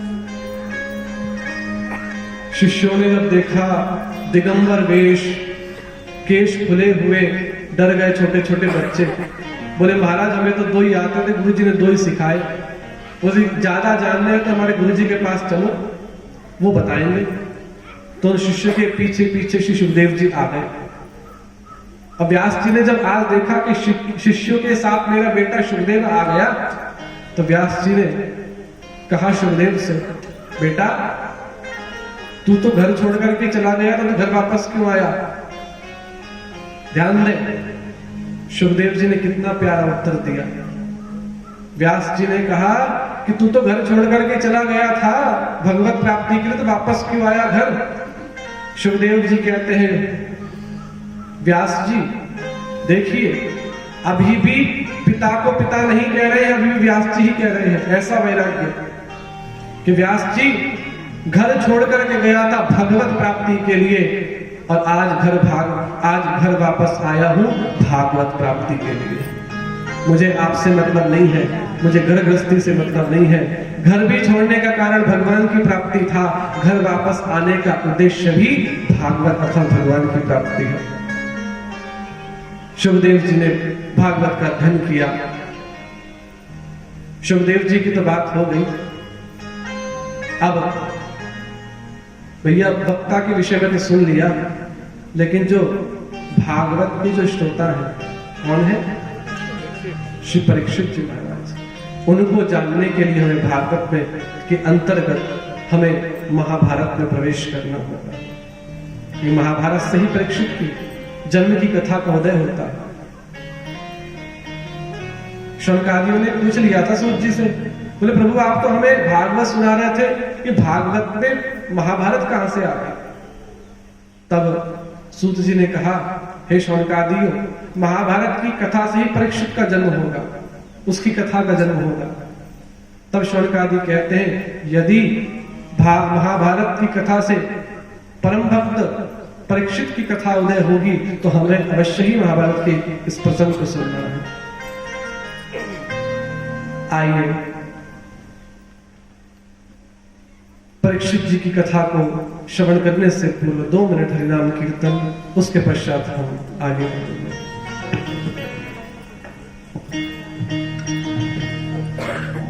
सभी प्रेम और भाव के साथ भजन का आनंद लेंगे। और देखो मैंने कल भी कहा था, शायद आज कुछ नए श्रोता आए हैं कि कीर्तन में ताली बजानी चाहिए। क्यों? कीर्तन में ताली बजाने से जो हाथ की रेखाएं हैं ना, ये बदल जाती है। कहीं हो सकता है कि आपका दुर्भाग्य भाग्य में बदल जाए। और भागवत कथा में कीर्तन में ताली बजाने का अवसर मिल रहा है तो भाग्य सौभाग्य में भी बदल सकता है। सभी लोग तालियों की सेवा करेंगे प्रेम और भाव से। सारी उम्र गुजर गई बातों में, अब राम न जाने क्या होगा।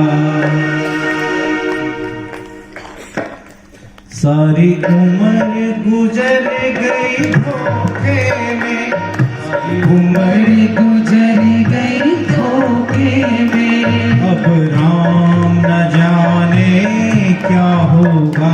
अब राम न जाने क्या होगा। जब समय आखिरी आएगा, जब समय आखिरी आएगा, अंजाम न जाने क्या होगा। सारी उम्र बीत गई धोखे में।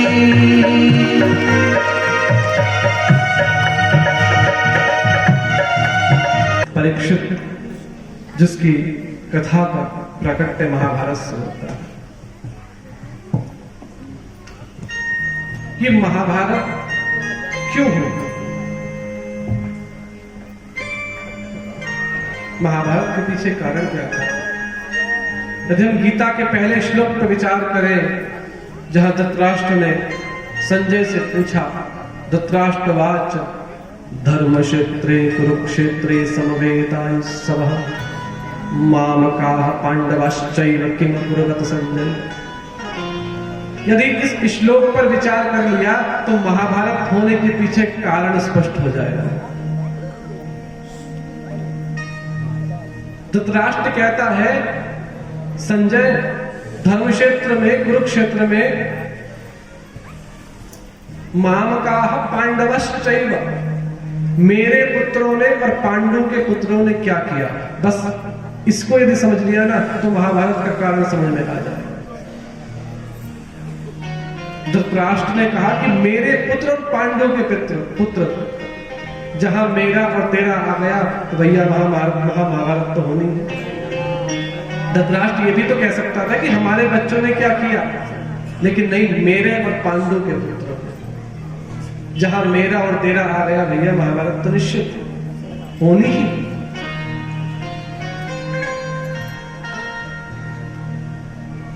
जब पांडवों ने मयदानव के द्वारा महल का निर्माण करा और उस ऐसा वो महल बनाया जहां पर जल में थल का, जहां में जल में थल दिखता था भूमि और भूमि में जल दिखता था, ऐसा वो विचित्र महल था। महल के शुभारंभ में सबको आमंत्रित किया गया। दुर्योधन भी आया। दुर्योधन इतने तीव्र वेग से आया कि दुर्योधन देख ही ना पाया कि कहां जल है कहां थल। और थल समझ करके जैसे उसने पैर रखा वो तो जल था और दुर्योधन गिर पड़ा। दूर बैठी द्रौपदी ने जब देखा उसको हंसी आ गई और द्रौपदी कहती है, अरे बावरे तुझे दिखाई भी नहीं दिया, तू अंधा तेरा बाप अंधा।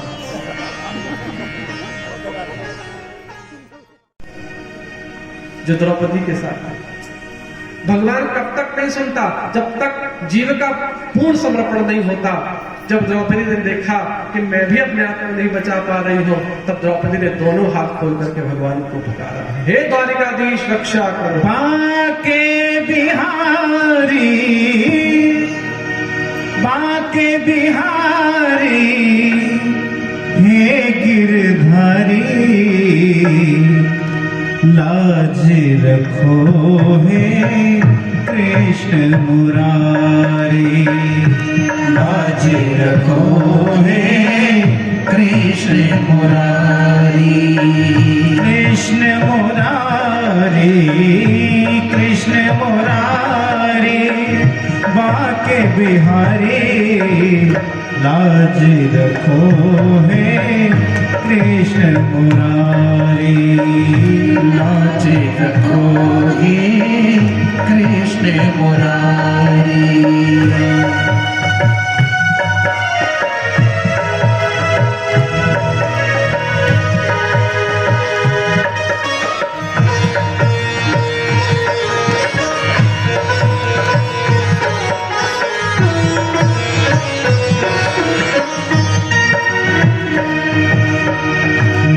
समझी थी एक है अंधा, मैं समझी थी एक है अंधा, मैं समझी थी एक है अंधा, मैं समझी थी एक है अंधा, यहाँ तो अंधी, यहाँ तो अंधी सभा है सारी, लाज रखो है श्री कृष्ण मुरारी, लाज रखो है कृष्ण मुरारी। अब मैं आस करूं प्रभु किस पर, अब मैं आस करूं प्रभु किस पर, अब मैं आस करूं प्रभु किस पर, अब मैं आस करूं प्रभु किस पर, सबके सब पे, सबके सब पे है जुहारी, लाज रखो है कृष्ण मुरारी, लाज रखो है कृष्ण मुरारी।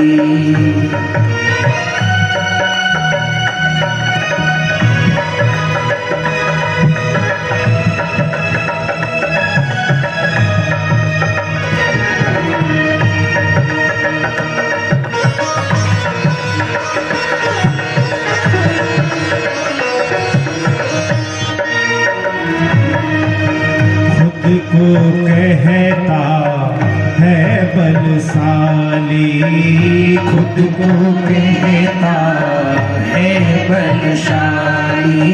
दुशासन की तरफ इशारा करके द्रौपदी किस तरह से धिक्कार रही है दुशासन को। ओ खुद को कहता है बलशाली, खुद को कहता है बलशाली, खींच रहा अब की साड़ी लाज रखो है कृष्ण मुरारी, लाज रखो हे कृष्ण मुरारी। हे गिरधारी, हे गिरधारी बाके बिहारी, लाज रखो है कृष्ण मुरारी। लाज रखो हे कृष्ण मुरारी। बाबा भीष्म की तरफ इशारा कर रही है, शायद वही मेरी लाज को बचा ले, क्योंकि बड़े बलशाली हैं, चाहते तो पूरी सभा को अपने बाणों से बीत सकते थे, लेकिन मर्यादा बस चुप बैठे हैं, क्योंकि राजा का सम्मान करना है, राजा के आगे के बिना कुछ नहीं कर सकते। बाबा भी क्यों चुप बैठे हैं, बाबा भीष्म चुप बैठे हैं। बाबा भीष्म सर नीचा कर लेते हैं द्रौपदी की पुकार सुनकर। बाबा भी क्यों चुप बैठे हैं, बाबा भी क्यों चुप बैठे हैं। बाबा भी क्यों चुप बैठे हैं, बाबा भी क्यों चुप बैठे हैं। पता नहीं क्या, पता नहीं क्या उनको लाचारी, लाज रखो है कृष्ण मुरारी। लाज रखो हे कृष्ण मुरारी। लाज रखो है कृष्ण मुरारी, लाज रखो है कृष्ण मुरारी। जब द्रौपदी ने दोनों हाथ खोल करके भगवान को पुकारा, भगवान तो बचाने के लिए तैयार बैठे थे, लेकिन जब पूर्ण समर्पण द्रौपदी ने दिखाया, द्वारिकाधीश द्वारिका में बैठे भोजन की थाली पर रुक्मिणी भोजन परोस रही थी, भगवान के हाथ में निवाला। जैसे द्रौपदी ने दोनों हाथ खोल करके भगवान को पुकारा, भगवान नंगे पैर दौड़े, और यहाँ ठाकुर जी ने साड़ी का रूप धारण किया। दुशासन साड़ी खींचता रहा, लेकिन जिसकी रक्षा करने वाला कृष्ण है, उसका कौन क्या बिगाड़ सकता है। साड़ी बीच नारी है कि नारी बीच साड़ी है, कि साड़ी ही की नारी है कि नारी ही की साड़ी। दुशासन खींचता खींचता थक गया, लेकिन द्रौपदी की साड़ी कम नहीं पड़ी। आज ठाकुर जी ने साड़ी का वस्त्र का रूप लिया है, प्रकट कर दिया है। तो द्वारिकाधीश की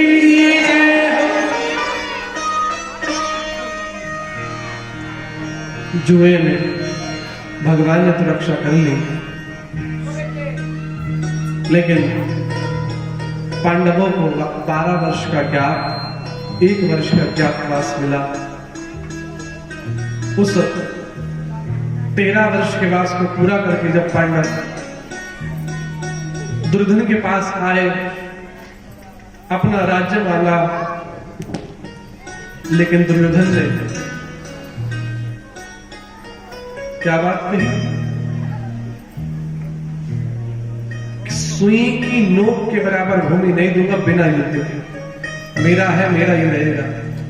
पांडवों ने कहा कि भाई ठीक है राज्य तुम रख लो, हमें जीवन जीने के लिए केवल 5 गांव दे दो, हम 5 पांडव है, एक गांव पे राज कर लेंगे, अपना पेट भर जाएगा, पालन पोषण हो जाएगा परिवार का। लेकिन दुर्योधन कहता है मैं कुछ नहीं जानता, युद्ध होगा, तुम जीते तो राज्य तुम्हारा, मैं जीता तो मेरा, और बिना युद्ध के सुई के बराबर भूमि नहीं दूंगा, सुई की नोक के बराबर। बात भगवान तक आई, प्रभु ऐसे ऐसे बात है। दुर्योधन तो मानने को तैयार नहीं, लाख प्रयास किया गया दुर्योधन को समझाने का, लेकिन दुर्योधन नहीं माना।